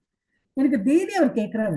இன்னைக்கு நான் வந்து எழுதிட்டேன் சாட்ல தான், நோ பிரபுஜி we would like to hear from you அப்படின்னு எழுதிட்டேன். அவர் தான் இங்கிலீஷ்ல இருக்காரு, நார்மல் இங்கிலீஷ்ல தான் சொல்றாரு, நடுநடுவில் ஹிந்தி சொல்ற, புரியும். ஆனா நம்ம கேட்க கேட்க நம்ம ஹிந்தியும் படிச்சா போல ஆகிடும். பாகவதம் மாத்திரம் இல்ல, ஹிந்தியும் நம்ம வந்து ஓஹோ ஹிந்தியெல்லாம் இப்ப நல்லா புரிஞ்சுக்கிறிய எப்படின்னா பாகவதம் கேட்டே புரிஞ்சுக்கிறேன் சொல்லலாம், பெருமையா சொல்லலாம். எல்லாரும் வந்து பாகவதம் காலையில உங்களுக்கு 6 மணிக்கு நம்ம வந்து தமிழ் பாகவதம் கேட்க முடியலையா, தாராளமா இது இங்கிலீஷ் பாகவதம். இங்கிலீஷ்னா ஒரு ஹை எண்ட் இங்கிலீஷ்லாம் கிடையாது. மாதாஜி நான் இப்ப ஒரு 1 வீக்கா கேக்குறேன் மாதாஜி, வேலை செஞ்சுட்டே கேக்குறேன். எப்படி உங்களுக்கு நேரம் கிடைக்கிறது மாதாஜி? லீலாவதி மாதாஜி அப்படியே காதுல மட்டும் கேட்டுக்கிறேன் நானு. அவர் என்னென்னமோ சொல்லுவார், அது மாட்டுக்கு நம்ம வந்து ஆமா, இன்னைக்கு கூட கேட்டார் மாதாஜி, டிரான்ஸ்லேஷன் வேணுமான்னு கேட்டார். அதுதான் சொல்றேன். அவர் கேட்கற, டெய்லி கேட்கற. அப்ப இன்னைக்கு மாத்திரம் எனக்கு அது ரொம்ப ஃபீல் ஆச்சு. அவர் இவ்வளவு உழைக்கிறோம்னா என்ன சொல்றது, நமக்கு வேண்டியதானே இல்லையா, நம்ம எல்லாரும் பாகவதம் கேட்கணும். அந்த மாதிரி ஒரு டிரான்ஸ்லேட்டர் கூட போடுறதுக்கு ரெடியா இருக்காரு. அப்ப அவர் கன்வின்சிங்கா நான் என்ன சொல்ல முடியும் இல்லையா? அப்ப அவர் என்கிட்ட பர்சனலா இல்ல, but I take every thing personal. அப்ப நான் எழுதினேன் அவருக்கு, அவருடைய இந்த என்னது நம்ம நிஷ்டதாசனம் வரும்போது அது எழுதினேன், நோ பிரபுஜி we would like to hear from you. அப்படி கேட்டுன்னா அவருக்கு ஒரு சமாதானம் இல்லையா? சரி, டிரான்ஸ்லேட்டரோட இப்ப நான் சொல்றதுதான் அவங்க வந்து விருப்பப்படுறாங்க, அது கொஞ்சம் சமாதானமா இருக்குமே. சோ அவர் தினமுமே கேட்கிறார். சோ என்னன்னா நம்ம என்ன சொல்றது, இப்ப நான் இந்த 1 வீக்கா கேட்டு ஹிந்தி கொஞ்சம் புரிய ஆரம்பிக்குது மாதாஜி. ஒரு கல்ல 2 மாங்காய், ஹிந்தி புரிய ஆரம்பிக்கும், ஃபுல்லா புரியாது. மாமினி மாதாஜிக்கு ஈஸியாவே புரியும். மாமினி மாதாஜி இன்னைக்கு பஜன் கிளாஸ் கூட வந்தாங்க, அப்ப நான் கேட்டுட்டு இருந்தேன். இது மாதாஜி அது என்ன மாதாஜி, ஸ்லோகஸ் எல்லாம் ஹிந்தி இங்கிலீஷ்ல தான் இருக்கு, தமிழ்ல கிடையாதுங்களா? தமிழ்ல இல்ல, கரெக்ட். இது உங்களை எப்ப கூப்பிட்டேன்னா பகவத்கீதா படிக்கும்போது, ஏன்னா பகவத்கீதா நம்ம தமிழ் புக்கு கையில வச்சுக்கலாமே. இப்போ மாதாஜி பஜன் கிளாஸ்ல எல்லா லாங்குவேஜஸும் வருவா. ஸோ மெயினா நான் ஹிந்தி இங்கிலீஷ் தான், அது ஆக்சுவலி சான்ஸ்கிரிட் தான் லிபி, தேவநகரி லாங்குவேஜ் தான் அது, ஹிந்தின்னு கூட கிடையாது. ஏன்னா மராட்டியும் அதே லிபி தான் இருக்கும், ஹிந்திக்காரங்களும் அதே தான் எழுதுறாங்க, இது சான்ஸ்கிரிட்டும் அப்படியே தான் இருக்கும். குஜராத்தி டிஃப்ரெண்டா இருக்கும், பஞ்சாபி டிஃப்ரெண்டா இருக்கும், அது அப்புறம் ஒரியா, தெலுங்கு, கன்னடம். இன்னைக்கு ஒரு ஒடிசி ஒரியா வந்தாங்க இன்னைக்கு. என்ன மாதாஜி? ஒரு ஒரியா லாங்குவேஜ் பேசினாங்க மாதாஜி. ஆமா ஆமா, ஒரு மாதாஜி 18 days ஹிந்தில பேசினாங்களே, 18 days. ஆமா ஆமா மாதாஜி. இல்ல இல்ல என்ன சொல்ல வரேன்னா எல்லா லாங்குவேஜ் நம்ம எழுத முடியாது இல்லையா? அப்போ இன் ஜெனரல் நான் வந்து தேவநகரி லாங்குவேஜ், அது ஹிந்தின்னு சொல்றது கூட தப்பு, அப்படின்னு ஒரு பாஷாரட்டி ஹிந்தி அப்படிம்பாங்க. தேவநகரி லாங்குவேஜ் என்னது சான்ஸ்கிரிட் ஹிந்தி மராட்டி எல்லாம் அது லிபி சேமா இருக்கும். அண்ட் இங்கிலீஷ் அந்த மாதிரி நான் போடுறேன். அண்ட் பாக்கியில இப்ப தெலுங்குக்காரங்க இருக்காங்க, அவங்களுக்கு நான் ஹிந்தி பேசுற கூட புரியாது. அப்ப அந்த வேறொரு மாதாஜி இருக்காங்க, நான் போஸ்ட் பண்றேனே பிருந்தா மாதாஜி, அவங்க தெலுங்கு தெரியும், இங்கிலீஷ் ஹிந்தி எல்லாம் தெரியும் அவங்களுக்கு. அவங்க அது வந்து தெலுங்கு போட்டு இந்த டிரைவ்ல போட்டு வைக்கிறாங்க. இதே போல கன்னடக்காரங்க பண்ணலாம், மலையாளம்காரங்க பண்ணலாம், எல்லாம் அவங்க எல்லாம். நான் சொல்லுவேன் நீங்களே எழுதி வச்சுங்க. ஒரு பாட்டு கிளாஸ் எல்லாம் போனா என்ன பண்ணுவோம், நீங்க பாட்டு டீச்சரே எல்லாம் நீங்க ஓப்பன் பண்ணி கொடுங்க, அப்பதான் நான் பாடுன்னு சொல்லுவோமா? நம்ம பிராக்டிக்கலா பார்த்ததுன்னா ஒரு பாட்டு கிளாஸ் போனா என்ன பண்ணுவோம், புக் எடுத்துன்னு தான் போவோம், அதுல நம்ம எழுதுவோம், கைப்பட எழுதுவோம். இப்போ ஆன்லைனா இருக்கும்போது என்ன ஆயிடுச்சுன்னா ஸ்கிரீன்ல போடு, அப்ப நான் பாடுவேன். அந்த லேசினஸ் வராதிங்க. நானும் அந்த டிரைவ்ல இருந்து ஓப்பனிங் ப்ரேயர்ஸ் க்ளோசிங் ப்ரேயர்லாம் டிரைவ்ல இருந்து தான் நானும் எடுக்கிறேன். இப்போ இங்க வந்தப்பறம் என்னன்னா அந்த லேப்டாப் கொஞ்சம் மக்கர் பண்ணும், ஸ்லோவாயிடும். இப்போ நீங்க அந்த மாதிரி பண்ணாதீங்க. யூ கேன் ஆல்சோ அந்த லிங்க் கொடுத்துருக்கோம், டெய்லி அந்த குரூப்ல கொடுப்போம். ஜஸ்ட் கிளிக் பண்ணோம், லிங்க் ஓப்பன் ஆயிடும். அதுல ஓப்பனிங் ப்ரேயர் கிளீனா இருக்கு, க்ளோசிங் ப்ரேயர். ஒரு நாளைக்கு கஷ்டமா இருக்கும், 2வது நாளைக்கு 3வது நாளைக்கு படிக்கணும். இப்போ நீங்க மாதாஜி சொன்னாப்புல ஹிந்தியே ஒரு வாரம் கேட்டோம்னா ஹிந்தியே இம்ப்ரூவ் ஆயிடுதுங்கிறப்பல அது மாதிரி எதுவுமே பழக்கம். ஓகே, ஸோ என்ன சொல்றோம், அனைவரும் உண்மையில் அபக்தர்கள். ஓகே, மாயாவாதிகள் இங்கேயோ போயிடுது. மாயாவாதிகள், அருவவாதிகள், உருவம் இல்லாத வழிபடுறவங்க. ஒருவன் பகவானின் எந்த வடிவத்தை வேண்டும் என்றாலும் வழிபடலாம். அவன் வந்து பகவான் ஒரு உருவம் சொல்லிட்டு அவன் வந்து வைக்க மாட்டானே. கிருஷ்ணன் ஏன் வை ஒன்லி இந்த Krishna form, why not in any other form, அவன் மாதாடுவாங்க. சரி, அது தவறில்லை. எந்த வடிவம் வேணா நீங்கள் நினைத்திருந்து பகவானை வந்து வழிபடலாம். ஏனென்றால் அவன் அடையும் இடம் இறுதியில் ஒன்றுதான் என்று கூறுகின்றனர். அவங்க என்ன நினைக்கிறாங்க, எனக்கு பகவானை அடையணும், அவ எந்த ஃபார்மை வச்சு பண்ணுவேன். ஆனா அவங்க எங்க போய் அடைவாங்க அது அவங்களுக்கு தெரியாது. அவங்க என்ன நினைக்கிறாங்க, நான் பகவானை அடைவேன். பகவானோட எந்த ரூபத்துல அடைவாங்க, ஏன்னா நமக்கு தெரியும் 3 விதமா நம்ம வந்து பகவானை வந்து உணர்றோம். ஒண்ணு வந்து இது பிரம்மன் ரூபம், பரமாத்மா ரூபம், கடவுள். அந்த நம்ம ஜாக்பாட் தான் ஹிட் பண்றோம், கடவுள் ரூபத்தை தான் நம்ம வந்து வழிபடுறோம். இவங்க என்ன பண்றாங்கன்னா பிரம்மன் ரூபத்துல தான் போய் பிரம்ம ஜோதியில் தான் அவங்க வந்து ஐக்கியமாவாங்க. அவங்களுக்கு அதுதான் கடவுள் நினைக்கிறாங்க, அவங்க அப்படியே தான் வந்து இருப்பாங்க. ஸோ அவங்க வந்து ஒன்றுதான். அவங்க வந்து எந்த ரூபத்துல வழிபட்டா என்ன, அவங்க கிருஷ்ணரை தவிர எந்த ரூபத்துல வழிபட்டாலும் அது பிரம்மன் ரூபத்துல தான் அவங்க வந்து ஐக்கியமாவாங்க. ஆனால் பகவத்கீதையில் தேவர்களை வழிபடுபவர்கள் தேவ அப்ப தேவர்களை தான் நான் வழிபடுவேன். எனக்கு கிருஷ்ணத்தை எல்லாம் அவ்வளவு நம்பிக்கை இல்லைன்னா அப்ப எங்க பகவத்கீதையில கிளியரா போட்டிருக்கு, யாரை எப்படி வழிபடுறோமோ அந்த உலோகத்தை நம்ம அடைவோம். தேவர்களை வழிபடுபவர் தேவலோகத்தை, பகவானை வழிபடுபவர்கள் பகவானின் நிற்படத்தை அடைவார்கள், இறை உலகினையும் அடைவார் என்று மிக தெளிவாக கூறப்பட்டிருக்கிறது. பகவத்கீதையில கூறியிருக்கு இதெல்லாம். அதனால் ராமி மாதாஜி மியூட் பண்ணிடுங்க. அதனால் தேவர்கள் வணங்குவோம் பகவத்கீதையில் கண்டிக்கப்படுகின்றனர். அதனாலதான் வந்து தேவர்கள் தேவர் லோகத்துக்கு போயிடுவீங்க. சோ அதனால நீங்க பண்ணாதீங்க, பகவான் கிருஷ்ணரை வழிபடுங்க. அது ஏன்னா அதுதான் வந்து டாப் மோஸ்ட், அதுலதான் இருக்கு. அது வந்து அழியப்படாத. ஒரு வாட்டி எங்க போயிட்டோம்னா திரும்பி பிறவி எடுக்க மாட்டோம், அந்த மாதிரிலாம் சொல்லியிருக்கு. அவர்களின் பேராசையின் காரணமாக அவர்கள் தமது அறிவினை இழப்பதனால் பல்வேறு தேவர்களை வழிபடுகின்றனர். பேராசை தானே, ஏன்னா உலகத்துல அவ்வளவு ஆசை அவங்களுக்கு, நல்ல பௌதிக ஆசை. பணமும் வேணும், பதவியும் வேணும், மார்க்கும் வேணும், உடலும் நல்லா இருக்கணும், அத்து வேணும், இத்து வேணும், மண்ணாசை, பெண்ணாசை, பொன்னாசை, எல்லா ஆசையும். பகவானை மாத்திரம் ஆசைப்பட்டோம்னா எனது கிருஷ்ணரே வழிபட்டா போதும், எல்லாம் வரும் நமக்கு. ஆனா கிருஷ்ணர் போரும்பா எனக்கு, அந்த மாதிரி இருக்கிறவங்க வேற யாரையும் வழிபட மாட்டாங்க. ஆனா இந்த மாதிரி வெரைட்டி ஆஃப் தேவர்களை வழிபடுறோம். அதனால வேலை குத்தினேன், அதை பண்ணினேன், இந்த விரதம் இருந்தேன், அங்க போனேன், அங்க முழுக்கு போட்டேன், அங்க ஒரு நல்ல நதி, அங்க ஒரு என்னெல்லாமோ இருக்கும். ஒரு வீட்டுல ஒரு மாதிரிலாம் சொல்லுவாங்க, ஒரு நம்பிக்கை இருக்கும். சோ அந்த பேராசையின் காரணமாக அவர்கள் தமது அறிவினை இழப்பதனால் பல்வேறு தேவர்களை வழிபடுகின்றனர் என்று விளக்கப்படுகிறது. அதனால்தான் விஷ்ணு ரகசியத்தில் தேவர்களை வழிபடுபவர்களுடன் வாழ்வதை காட்டிலும் கொடிய விலங்குகளுடன் வாழ்தல் நன்று கூறப்படுகிறது. எஸ், இன்னும் படிக்கலாமா மாதாஜி? முடிச்சுடலாம், இது முடிச்சுடலாம் இல்லையா? ஹரே கிருஷ்ணா. சுதந்திரா தேவி மாதாஜி எங்க போயிட்டீங்க மாதாஜி? அப்போலையும் கூப்பிட்டு இருந்தேன் உங்களை. இல்ல உங்களுக்கு இது ஏகாதசி ஃபார்ம் ஃபில்அப் பண்ணிட்டீங்களா? உங்களுக்கு போட்டேன், குரூப்லயும் போட்டிருந்தேன், ஃபில்அப் பண்ணீங்களா?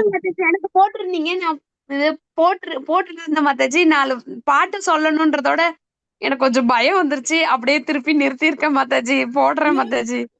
ஏன் என்ன பயம்? லீலாவதி மாதாஜி கூட என்ன ஏது பண்ணணும் நீங்க பதில் சொல்லுங்க. லீலாவதி மாதாஜி எனக்கு சொன்னா இல்ல அவங்க அப்ளை பண்ணிட்டாங்க அப்படின்னாங்க. இல்ல அவங்கள்ட்ட கேட்டேன், அதுதான் மாதாஜி. அவங்கள்ட்ட கேட்டு எல்லாம் ஃபில் பண்ணிட்டு சென்ட் பண்றதுக்கு எனக்கு பயமா இருந்து அப்படியே பின்வாங்கி இருக்க மாதாஜி. பண்ணாதீங்க மாதாஜி, நாங்கெல்லாம் இருக்கோம். லீலாவதி மாதாஜி கைட் பண்ணுவா, பத்மா மாதாஜி 2 பேரும் வந்து அப்போ அங்க பெர்ஃபார்ம் அதுதான் கேட்டு சென்ட் தான் மாதாஜி பண்ணாம அப்படியே ஒரு மாதிரி சென்ட் பண்ணிட்டீங்கன்னு சொல்லிட்டேனே மாதாஜி நான் மாதாஜி கிட்ட.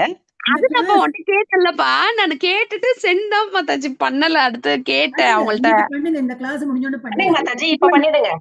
பண்ணுங்க. சரி, எனக்கு பயம். அதான் ஐயோ எப்படி இருக்கும்.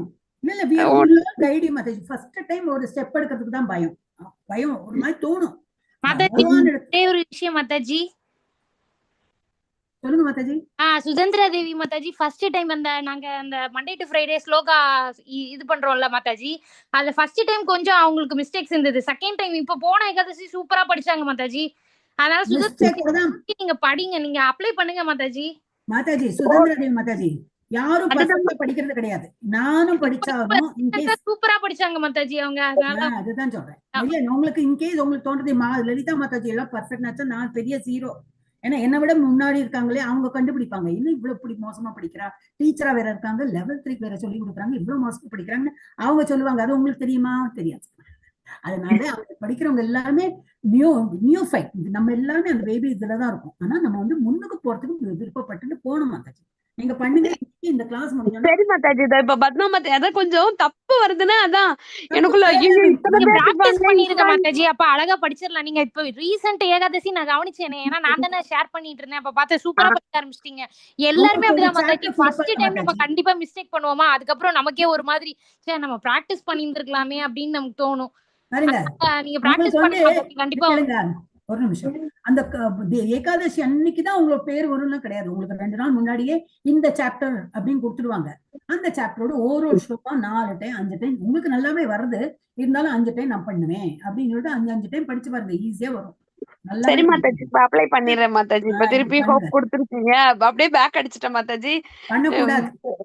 அததான் அவ யாரு புறக்கணிக்கப்படுறா, யாரும் புறக்கணிக்கல, நீங்களே உங்களை வந்து புறக்கணிச்சிடுறீங்க. அது பண்ணக்கூடாது. You should always try சரி to go மாதாஜி. ahead. இல்ல அப்ளை பண்ணிடுறேன் மாதாஜி. இப்ப படிங்க. ஓகே மாதாஜி. தகுதியற்ற சீடர்களை ஏற்றுக்கொள்ளுதல், பல கோயில்களை கட்டுதல், பல புத்தகங்களை படித்தல் கூடாது. மற்றொரு விதியானது, ஒருவன் பல சீடர்களை பெற்றிருக்கலாம், ஆயினும் அவன் ஒரு குறிப்பிட்ட செயலுக்காகவே அல்லது குறிப்பிட்ட நன்மைக்காகவோ அவர்களுக்கு கட்டுப்பட வேண்டிய செயலை செய்யக்கூடாது என்பதாகும். அதுபோல ஒருவன் புதிய கோயில்கள் பல கட்டுவதில் ஆர்வமுடையவனாகவோ அல்லது பக்தி தொண்டில் வளர்ச்சி பெறுவதற்கு உதவும் நூல்களை தவிர பிற நூல்களை படிப்பதில் ஆர்வமுடையவனாகவோ இருத்தல் கூடாது. நடைமுறையில் ஒருவன் பகவத்கீதை, ஸ்ரீமத் பாகவதம், பகவான் சைதன்யனின் அருள்மொழிகள், இந்த பக்தி ரத சிந்து போன்ற நூல்களை கற்றான் என்றால் அவை அவனுக்கு கிருஷ்ண உணர்வு விஞ்ஞானத்தை புரிந்து கொள்வதற்கு போதுமான ஞானத்தை அளிக்கும்.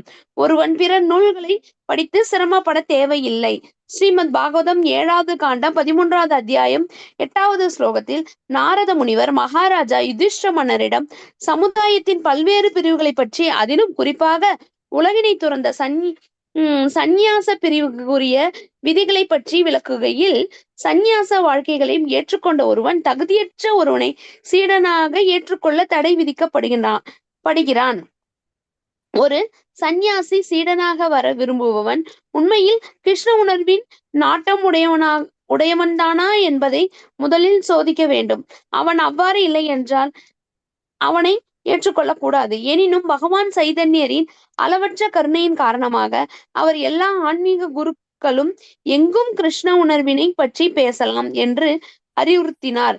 ஆகையால் சைதன்யரின் வரிசையில் சந்நியாசிகள் கூட கிருஷ்ண உணர்வினை பற்றி எங்கும் பேசலாம். யாரேனும் ஒருவன் சீடனாக உண்மையிலேயே விரும்பினான் என்றால் சந்நியாசி அவனை எப்பொழுதும் ஏற்றுக்கொள்கிறார். இதில் உள்ள ஒரு சிறு குறிப்பு என்னவென்றால், சீடர்களின் எண்ணிக்கையை அதிகரிக்காமல் கிருஷ்ண உணர்வு கோட்பாட்டினை பரப்புதல் இயலாது. ஆகையால் சில இடர்பாடுகளை ஏற்க வேண்டியதாக இருப்பினும் கூட சைதன்ய மகாபிரபுவின் பரம்பரையில் வந்த ஒரு சந்நியாசி முழுமையான தகுதி இல்லாத ஒருவனை கூட சீடனாக ஏற்றுக்கொள்ளலாம்.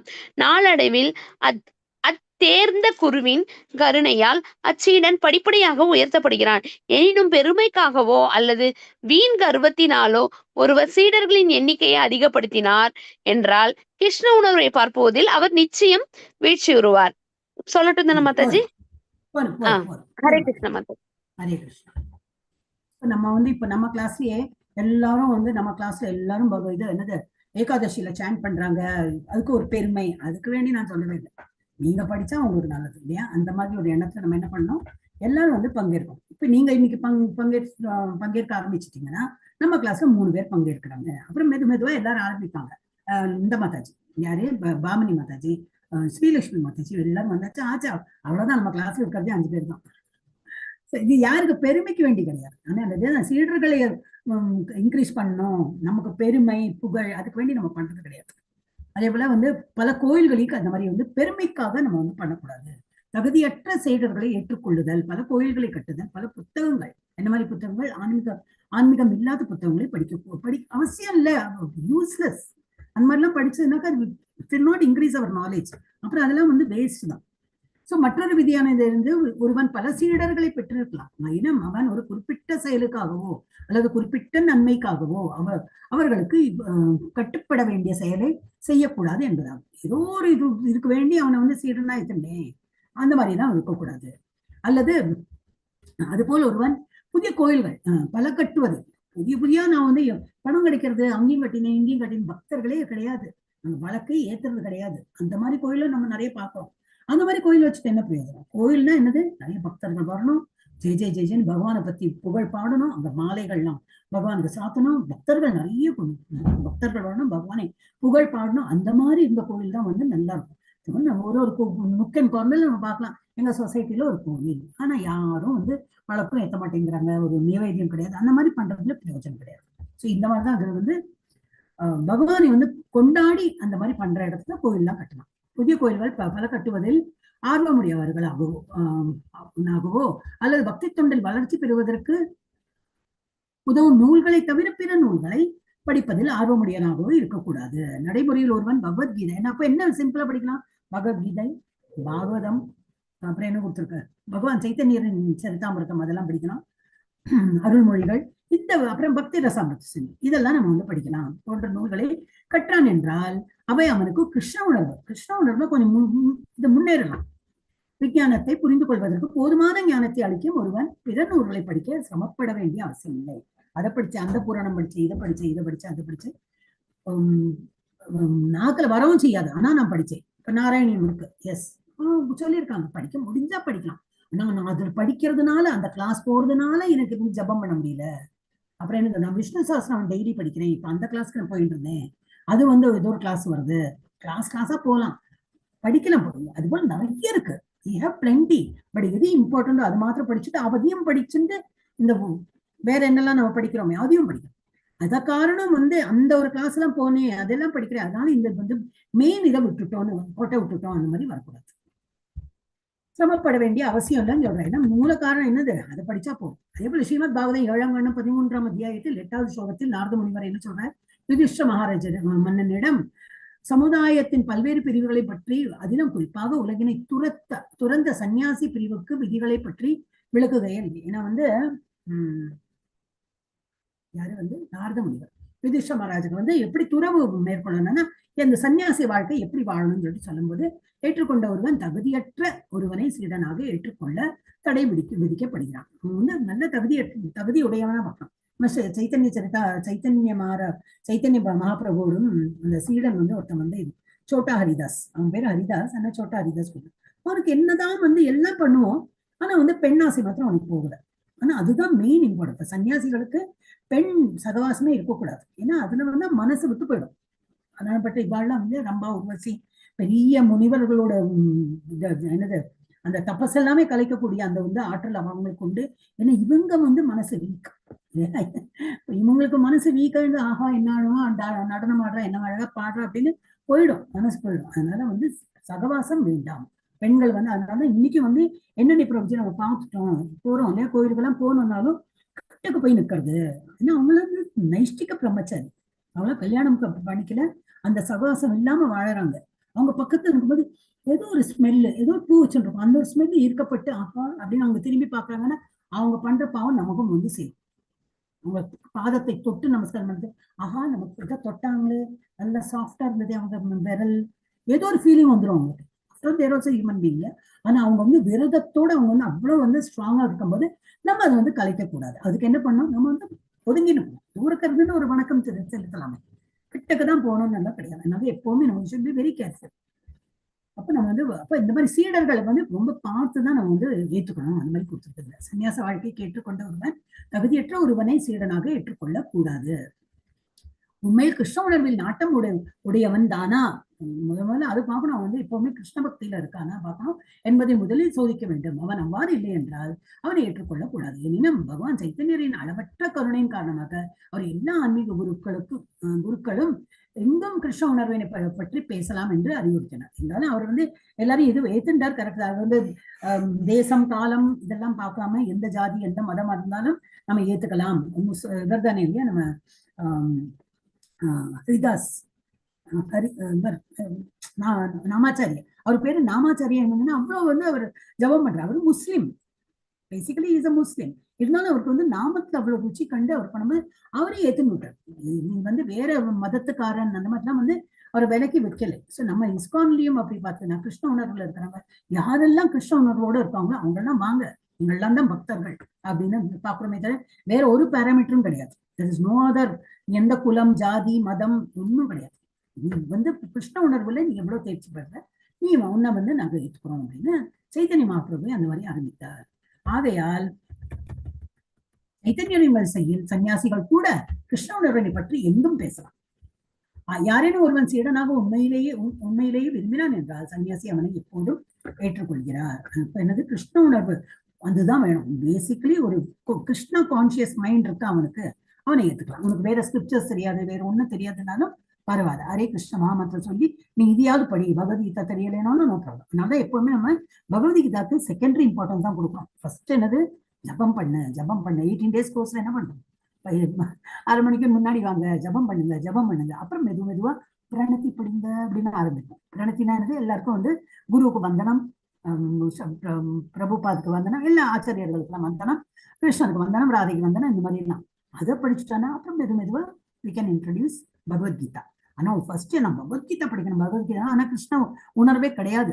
ஒன்லி பேரு புகழுக்கு வேண்டி பகவத்கீதா படிச்சேன், சர்டிஃபிகேட் வாங்கணும், எல்லாரும் பெருமையை அடிச்சுக்கணும், நான் ஏகாதசியில பார்ட்டிசிபேட் பண்ணணும், ஆனா கிருஷ்ண உணர்வெல்லாம் எனக்கு கிடையாது, நான் ஜபம் பண்றதுல மங்களாரத்துக்கு மருந்து கிடையாது, அந்த மாதிரி எல்லாம் இருக்கக்கூடாது. ஃபர்ஸ்ட் கிருஷ்ண உணர்வு வேணும், அதுதான் இம்பார்ட்டன்ட்.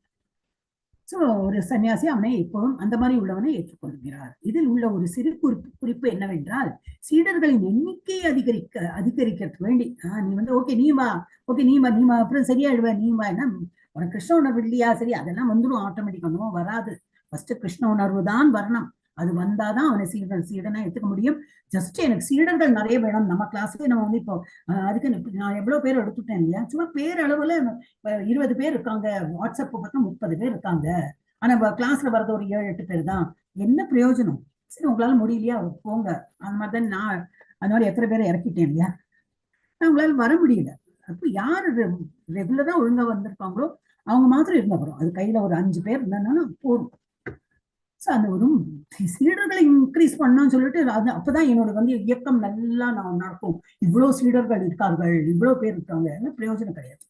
சோ சீடர்களை எண்ணிக்கை அதிகரிக்காமல் கிருஷ்ண உணர்வு கோட்பாட்டினை பரப்புதல் இயலாது. ஆகையால் வீணா வந்து கிருஷ்ண உணர்வு பரப்பின ஒரு இயக்கம்னு ஆரம்பிச்சுன்னா நிறைய பேர் வேணும். ஆனா கிருஷ்ண உணர்வு இல்லைன்னா அவங்களெல்லாம் சீடர்களை ஏற்று பிரயோஜனம் இல்லை அப்படிங்கிற. ஆகையால் சில இடர்பாடுகளை ஏற்க வேண்டியதாக இருப்பினும் அந்த மாதிரி இடர்பாடுகள்லாம் இருக்கும். இருந்தாலும் கூட சைத்தன்ய மகாபிரபு பரம்பரையில் வந்த ஒரு சன்னியாசி முழுமையான தகுதி இல்லாத ஒருவனை கூட சீடனாக ஏற்றுக்கொள்ளலாம். நாளடைவில் அந்த இது கொடுத்திருக்காங்க. ஏன்னா அவங்க எப்படி கிருஷ்ணா கான்சியஸ்ல இருக்கான், காலையில இருந்துக்கிறான், எல்லாம் பண்றான். ஆனா சாயந்தரம் ஆகாத அவனுக்கு வந்து ஏதோ நாட்டம் போகுது, திரும்பி வரான், திரும்பி வந்து ஜபம் பண்றான், எல்லாம் பண்றான். அந்த மாதிரி இருக்கிறவன் வந்து கிருஷ்ணா கான்சியஸ் மெயினா அவனுக்கு அது இருக்கு ஸ்ட்ராங், அவன் வந்து திருந்தலாம். ஆனா கிருஷ்ணா கான்சியஸே இல்லை, அவனுக்கு வந்து பகவானோட பக்தியே இல்லை, அந்த மாதிரி உள்ளவனை அவனை வந்து ஏற்றுக்கவே கூடாது. சோ அந்த மாதிரி முழுமையா தகுதி இல்லாத ஃபுல்லா தகுதி இல்லை, அவன் வந்து தவறி போறான், திரும்பி வரான், திரும்பி வந்து பக்தி காட்டுறான், அவனை கூட சீடனாக ஏற்றுக்கொள்ளலாம். நாளடைவில் அத்தேர்ந்த குருவின் கருணையினால் அச்சீடன் படிப்படியாக உயர்த்தப்படுகிறான். எனினும் பெருமைக்காகவோ, சரி உன் ஃப்ரெண்டையும் கூட்டின் வா, நீ இப்படி இருக்க, சரி உன் ஃப்ரெண்டையும் கூட்டின் அவன் பிடிச்சு பண்றான், பரவாயில்ல உன் சங்கத்துல அவனும் சரியாகும், வா இன்னும் எனக்கு நிறைய பேர் வேணும், அப்பதான் எல்லாம் பாக்குறதுக்கு நிறைய பேர் இருக்காங்க கிளாஸ்ல, இல்ல நிறைய இந்த இயக்கத்துல நிறைய பேர், அந்த மாதிரி நம்ம சேகரிக்க கூடாது. பெருமைக்காகவோ அல்லது வீண் கர்வத்தினாலோ ஒருவன் சீடர்களின் எண்ணிக்கை அதிகப்படுத்தினார் என்றால் கிருஷ்ண உணர்வை பரப்புவதில் அவன் நிச்சயமாக வீழ்ச்சி விடுகிறார். சோ கிருஷ்ண உணர்வை பரப்பணும்னு சொல்லிட்டு நம்ம எல்லாரையும் வந்து ஏற்றுக்கணும்னு அவசியம் கிடையாது. I hope there's a very subtle difference now. Yes Srilakshmi மாதாஜி இருக்கீங்களா? மாதாஜி இருக்காங்க. ஹரே கிருஷ்ண மாதாஜி. படிக்கிற மாதாஜி. ஹரே கிருஷ்ண மாதாஜி. அதுபோல் ஒரு தேர்ந்த ஆன்மீக குரு பல்வேறு இடங்களில் சொற்பொழிவாற்றும் போது தனது திறமையை காட்டுவதற்காகவோ அல்லது செல்வாக்கு பெற வேண்டும் என்பதற்காகவோ ஏராளமான புத்தகங்களை படிக்க வேண்டிய தேவையில்லை. இவற்றையெல்லாம் ஒருவர் தவிர்த்தல் வேண்டும். கோவில் கட்டும் விஷயத்தில் ஒரு சன்னியாசி ஆர்வமுடையவராக இருக்கக்கூடாது. ஸ்ரீ சைதன்ய மகாபிரபுவின் வழியில் வந்த பல ஆச்சாரியர்கள் கோவில்கள் கட்டுவதில் ஆர்வமுடையவராக இல்லை என்பது உண்மை. எனினும் சிலர் தொண்டு செய்வதற்கு முன்வருவார் எனில் ஆர்வமற்ற அந்த ஆச்சாரியர்கள் அத்தொண்டர்களால் அமைக்கப்படும் பெரிய கோவில்களுக்கு ஆக்கமும் ஊக்கமும் அளிப்பர். அக்பர் சக்கரவர்த்தியின் படை தளபதியாக இருந்த மகாராஜா மான்சிங் ரூப கோஸ்வாமிக்கு உதவ முன் வந்த பொழுது அவர் பகவான் கோவிந்தனுக்கு ஒரு பெரிய கோவில் ஒன்றை கட்டும்படி மான்சிங்கை பணித்தார். அதற்கு ஏராளமான பணம் செலவிடப்பட்டது. அதனால் ஒரு உண்மையான ஆன்மீக குரு ஒரு கோவில் கட்டும் பொறுப்பினை தானே ஏற்றுக்கொள்ளக்கூடாது. ஆனால் பெருந்தலைவர் ஒருவன் தனது செல்வத்தை கிருஷ்ணரின் தொண்டில் செலவிட விரும்பினால் ரூப கோஸ்வாமியை போன்ற ஒரு ஆச்சாரியார் அப்பக்தனின் பணத்தை பகவானின் தொண்டிற்காக பெரிய கோவில்கள் கட்டுவதில் செலவிட செய்யலாம். ஆன்மீக குரு ஆவதற்கு தகுதி இல்லாத சில செல்வந்தர்களிடம் போய் கோவில் கட்டுவதற்காக பண உதவி பெறுகின்றனர். அந்த பணம் தகுதியற்ற ஆன்மீக குருக்களால் போதனைகள் ஏதும் செய்யாமல் பெரிய கோவில்களில் வசதியாக வாழ்வதற்கு மட்டும் பயன்படுத்தப்பட்டதென்றால் அதனை ஏற்றுக்கொள்ள முடியாது.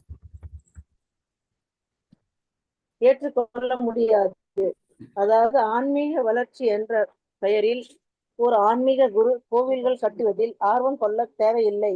மாறாக போதனை செய்வதே அவரது உயர்ந்த தலையாய கடமையாக இருத்தல் வேண்டும்.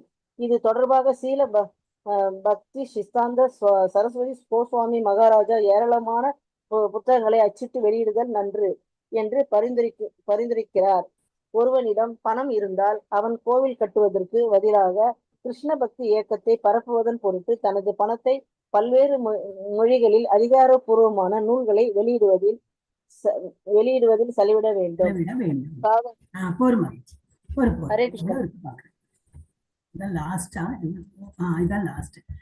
பத்மா மாதாஜி படிச்சுட்டு முடிச்சுடலாம். ஓகே, இது நான் பண்ணிடுறேன். முடிச்சுடலாம் இல்லையா மாதாஜி? நாளைக்கு வந்து வேற சாப்டர் எடுக்கலாம். முடிச்சிடலாம் மாதாஜி.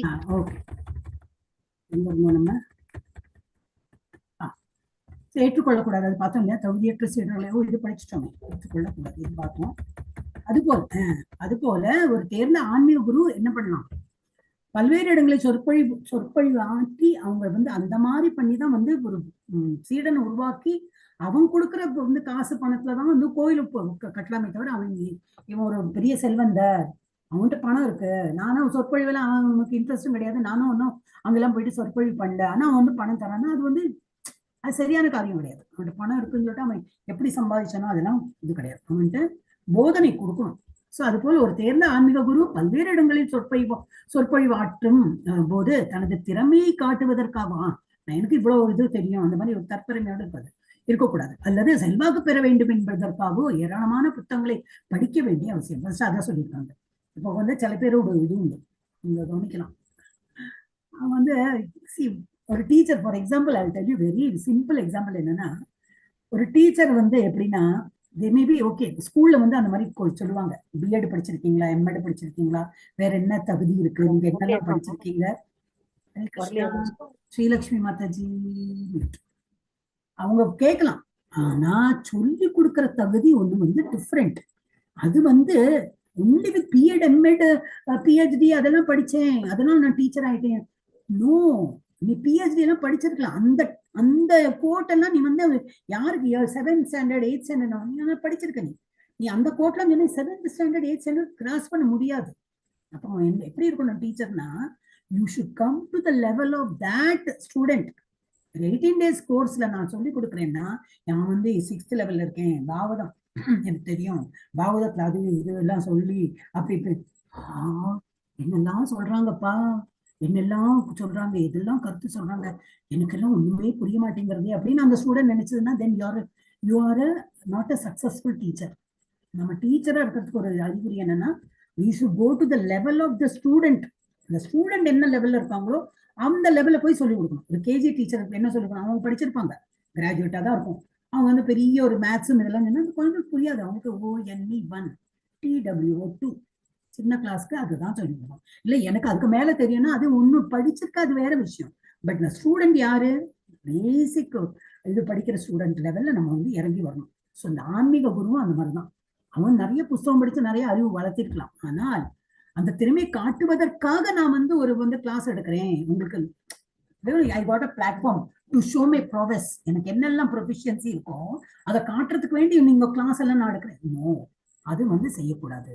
நம்ம ஒரு கிளாஸ் எடுக்கிறோம்னா அந்த பக்தர்களுக்கு ஆன்மீகத்தை, பக்தர்களுக்கு எது புரியலையோ அந்த லெவல்ல போய் சொல்லி கொடுக்கறது தான் வந்து ஒரு ஆன்மீகவாதிக்கு என்னது ஒரு தகுந்த இது. என்னடி பிரபுஜி இஸ் அ கிரேட் எக்ஸாம்பிள். அவருக்கு நிறைய ஸ்லோகம் தெரியும். நிறைய ஸ்லோகம்னா எப்படின்னா வாயில வந்துட்டே இருக்கும். அப்படி அப்புறம் வந்து ஃபைண்ட் அவுட் அப்படின்னு சொல்றாரு. இப்ப பாகவதம் மாதாஜி தான் அட்டென்ட் பண்றாங்களே, லீலாவதி மாதாஜி இல்லையா, மாதாஜி போயிட்டாங்க லீலாவதி மாதாஜி, அவங்க அட்டென்ட் பண்றாங்க. ஃபைண்ட் அவுட் அப்படிம்பார். அவருக்கு தெரியும், ஆனால் நம்ம வந்து கண்டுபிடிச்சா இல்ல அது இப்படி வரும் அப்படின்னு சொல்லிட்டு அதை கரெக்ஷன் பண்ணுவார். It is not that he doesn't know, he knows it. ஆனா நம்மளை ஊக்குவிக்கிறார், கண்டுபிடிங்கோ அதுல இருக்கு இதுல இருக்குன்னு.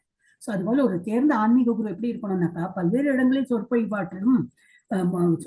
சொற்பொழிவாற்றும் போது தனது திறமையை காட்டுவதற்காகவோ அல்லது செல்வாக்கு பெற வேண்டும் என்பதற்காகவோ ஏராளமான புத்தகங்களை படிக்க வேண்டிய அவசியம் தேவையில்லை.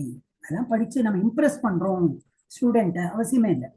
இவற்றையெல்லாம் ஒருவர் தவிர்த்தல் வேண்டும். கோவில் கட்டும் விஷயத்திலும் அதே போல ஒரு சன்னியாசி ஆர்வமுடையவராக இருக்கக்கூடாது. கோவில் கட்டணும், நல்ல கோவில் கட்டணும், என்னோட பேரு, ஏன்னா இது வந்து என்னுடைய கோவில், நான் அப்படின்னா என்னது, நான் இந்த சென்டர் ஹெட், என் பேர் அதில் இருக்கணும், I have done under my direction இதெல்லாம் நடந்திருக்கு. அந்த மாதிரி எண்ணத்துல ஒரு கோவில் கட்டக்கூடாது. கோவில் கட்டுறது யாருக்கு வேண்டி, பக்தர்களுக்கு வேண்டி.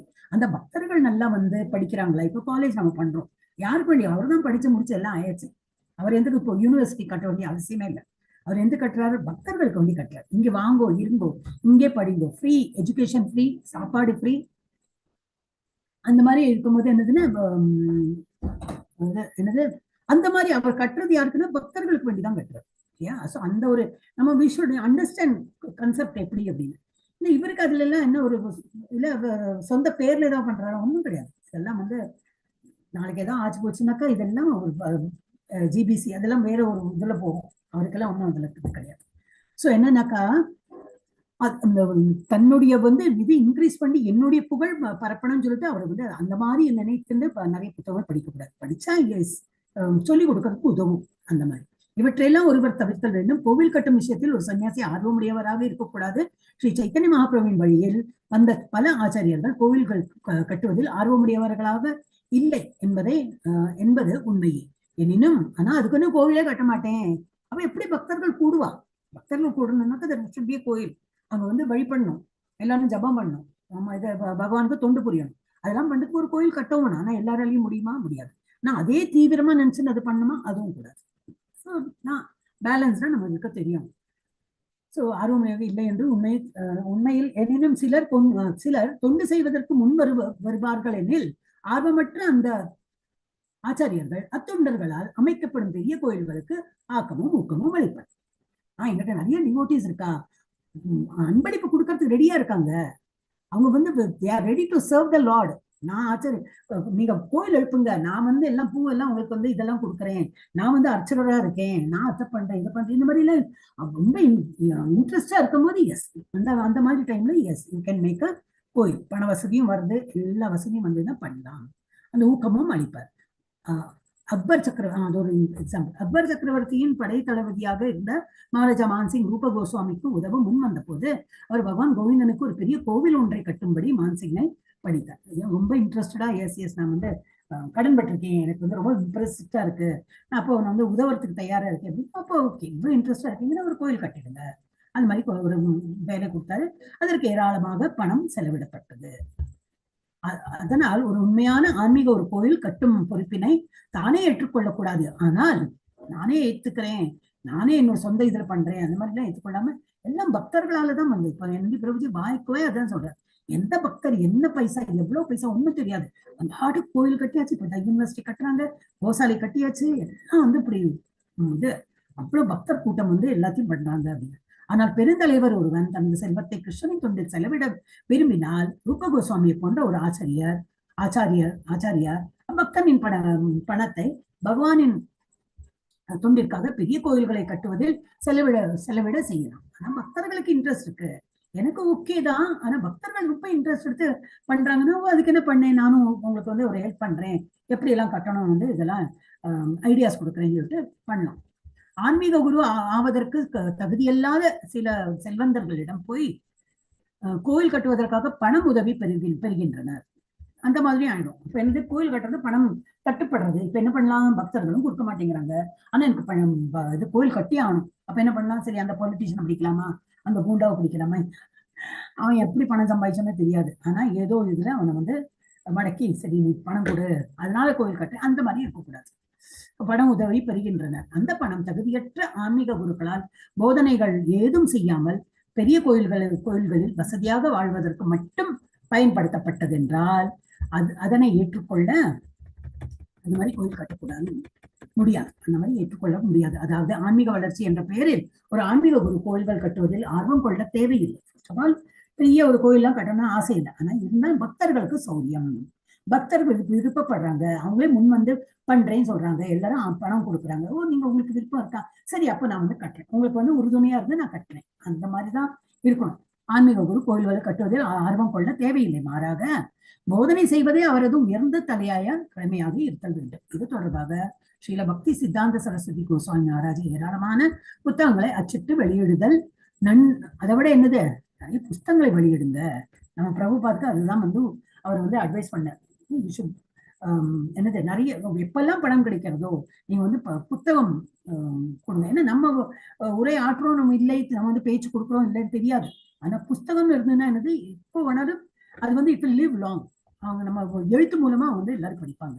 புத்தகங்களை அச்சிட்டு வெளியிடுதல் நன்று என்று பரிந்துரைக்கிறார். ஒருவரிடம் பணம் இருந்தால் அவன் கோயில் கட்டுவதற்கு பதிலாக கிருஷ்ண பக்தி இயக்கத்தை பரப்புவதன் பொருட்டு தனது பணத்தை பல்வேறு மொழிகளில் அதிகாரப்பூர்வமான நூல்களை வெளியிடுவதில் செலவிட வேண்டும். ஏதோ ஒரு இங்கிலீஷ்ல தான் இருக்கு, தமிழ் பக்தர்கள் இருக்கா, அவருக்கு இந்த புக்கு இல்லை, அப்ப என்ன பண்ணலாம், எங்கிட்டானா பணம் இருக்கு ஆனா நான் கோயிலுக்கு தான் கொடுப்பேன், இல்லையே, கோயில் பணம் கொடுக்கறத விட உனக்கு பக்தர்கள் தானே வேணாம் இல்லையா, பக்தர்கள் உருவாக்கணும். அப்ப தமிழை பிரிண்ட் பண்ணிட்டுனா அவங்க இன்னும் இதெல்லாம் புஸ்தகம்லாம் வாங்குவாங்க, அவங்களுக்கு இதுல இன்னும் நம்பிக்கை வரும், ஆன்மீகத்துல நம்பிக்கை வந்து கிருஷ்ண பக்தியில இருப்பாங்க. அப்ப அந்த மாதிரி செலவிடலாம்.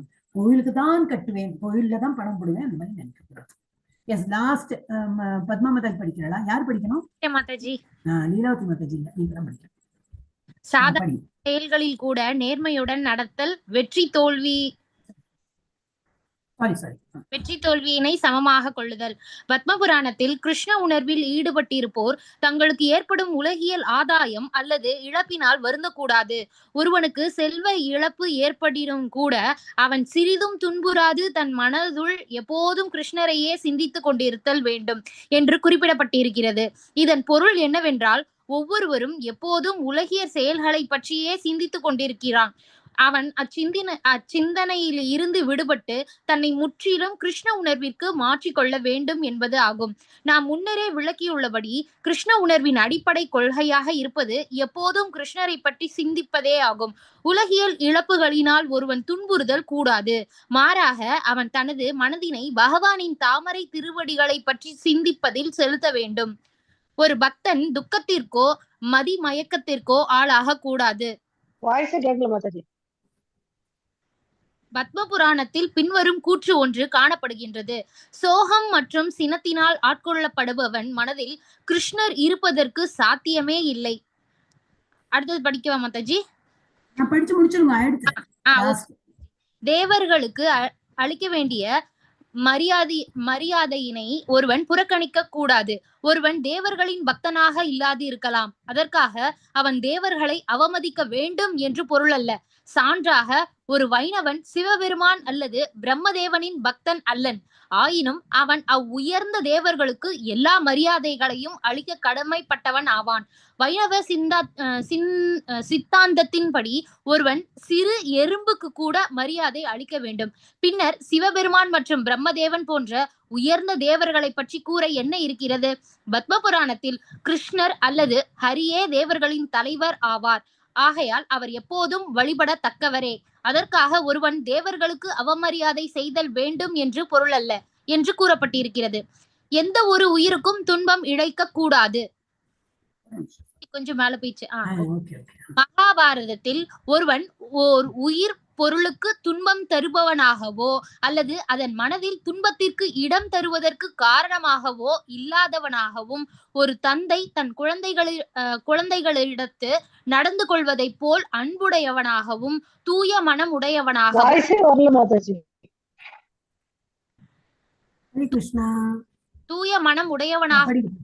என்றால் அவன் நிச்சயமாக விரைவில் முழுமுதற் கடவுளால் அருள்பாலிக்கப்படுவான் என்று குறிப்பிடப்பட்டிருக்கிறது. இந்த நாகரீக சமுதாயத்தில் சில சமயம் விலங்குகளுக்கு இழைக்கப்படும் கொடுமைகளுக்கு எதிராக போராட்டங்கள் நடைபெறுகின்றன. ஆனால் அடுத்த சமயம் இறைச்சி கூடங்கள் ஏராளமாக பாதுகாக்கப்படுகின்றன. ஓர் வைணவன் அப்படிப்பட்டவன் அன்று. ஒரு வைணவன் விலங்குகளை பலியிடவோ அல்லது உயிர் துன்பம் இழைக்கவோ ஒருபோதும் சம்மதிக்க மாட்டான். ஹரே கிருஷ்ணா மாதாஜி. ஹரே கிருஷ்ணா. 2 நிமிஷத்துல இது முடிச்சுடலாம். லீலாவதி மாதாஜி என்னாச்சு தெரியல, போயிட்டாங்க. அவங்க படிச்சுக்கலாச்சு. ஓகே, எங்க இருந்தோம் நம்ம? இது முடிச்சுட்டோம் இல்லையா? அது முடிச்சாச்சு மாதாஜி. எஸ். அப்ப இந்த சாதாரண செயல்கள் கூட நேர்மை வேணும். ஏன் எல்லாத்தையும் நம்ம அதை தானே படிக்கணும். இல்லை, 4 தூண்கள் என்னது? நேர்மை, உண்மை பேசுதல், இதெல்லாம் தான். நேர்மையுடன் நடத்தல் வேணும். வெற்றி தோல்வியினை சமமாக கொள்ளுதல். சிலப்ப வெற்றி கிடைக்கும், சிலப்ப தோல்வியும் கிடைக்கும். இரண்டையுமே நம்ம வந்து சமமா பாவிக்கணும். ஓகே, தோல்வினா தோல்வி, அப்படி நெக்ஸ்ட் டைம் கீப் ட்ரைங், அது சக்சஸ் வருவாங்க. ஸோ பத்ம புராணத்துல என்ன கொடுத்துருக்கு? கிருஷ்ண உணர்வில் ஈடுபட்டிருப்போர் தங்களது ஏற்படும் உலகியல் ஆதாயம் அல்லது இழப்பினால் வருந்தக்கூடாது. சிலப்போ கோயில் கட்டுறேன்னு சொல்லிட்டு 2 வருஷத்துக்கு கட்டுறேன்னு சொல்லிட்டு 5 வருஷம் எடுத்திருக்கோம். என்ன பண்ண முடியும்? அதுக்குள்ள விலைவாசி ஏறி இருக்கும், கோயில் கட்ட முடியாம போயிருக்கும், கொடுக்குறேன்னு சொன்னவங்க கொடுக்க மாட்டாங்க, அந்த மாதிரியும் இதெல்லாம் இருக்கும். ஸோ அந்த மாதிரி வருத்தப்படக்கூடாது. நடந்தா சரி, பகவானுடைய இச்சை நடந்து சீக்கிரமே நடந்து முடிஞ்சோன்னா அதுவும் பகவானுடைய கிருபையினாலதான். இதனால் நான் ஆனந்தப்பட வேண்டிய ஆனந்தம்னா என்னது? திருப்தி தான். ஆனாலும் பகவானுக்கு வேண்டி நம்ம பண்ணிட்டோம், ஏன்னா பக்தர்களுக்கு வேண்டி பண்ணிட்டோம். அந்த மாதிரி வந்து வருத்தமும் படக்கூடாது, ரொம்ப ஆனந்தமும் படக்கூடாது. ஒருவனுக்கு செல்வ இழப்பு ஏற்படினும் கூட அவன் சிறிதும் துன்புறாது. தன் மனதில் எப்போதும் கிருஷ்ணனையே சிந்தித்துக் கொண்டிருந்தால் வேண்டும். எது நடந்தாலும் அவருடைய சாங்ஷன் இல்லாம நடக்குமா? கண்டிப்பா நடக்காது. அவருடைய சாங்ஷனோட தான் இது எல்லாமே நடக்காது. அவர் நோக்கி ஒரு இழப்பு வந்தாலும் அதுலயும் ஏதோ எனக்கு ஒரு லெசன் இருக்கு, அதுக்கு வேண்டிதான் அவர் வந்து பண்ணியிருக்காரு. பகவானை தான் நம்ம வந்து ஒரு என்னது சாட்சியா இருந்து அவரை தான் நம்பணும் என்று குறிப்பிடப்பட்டிருக்கிறது. இதன் பொருள் என்னவென்றால் ஒவ்வொருவரும் எப்பொழுதும் உலகியல் செயல்கள் பற்றியே சிந்தித்துக் கொண்டிருக்கின்றான்.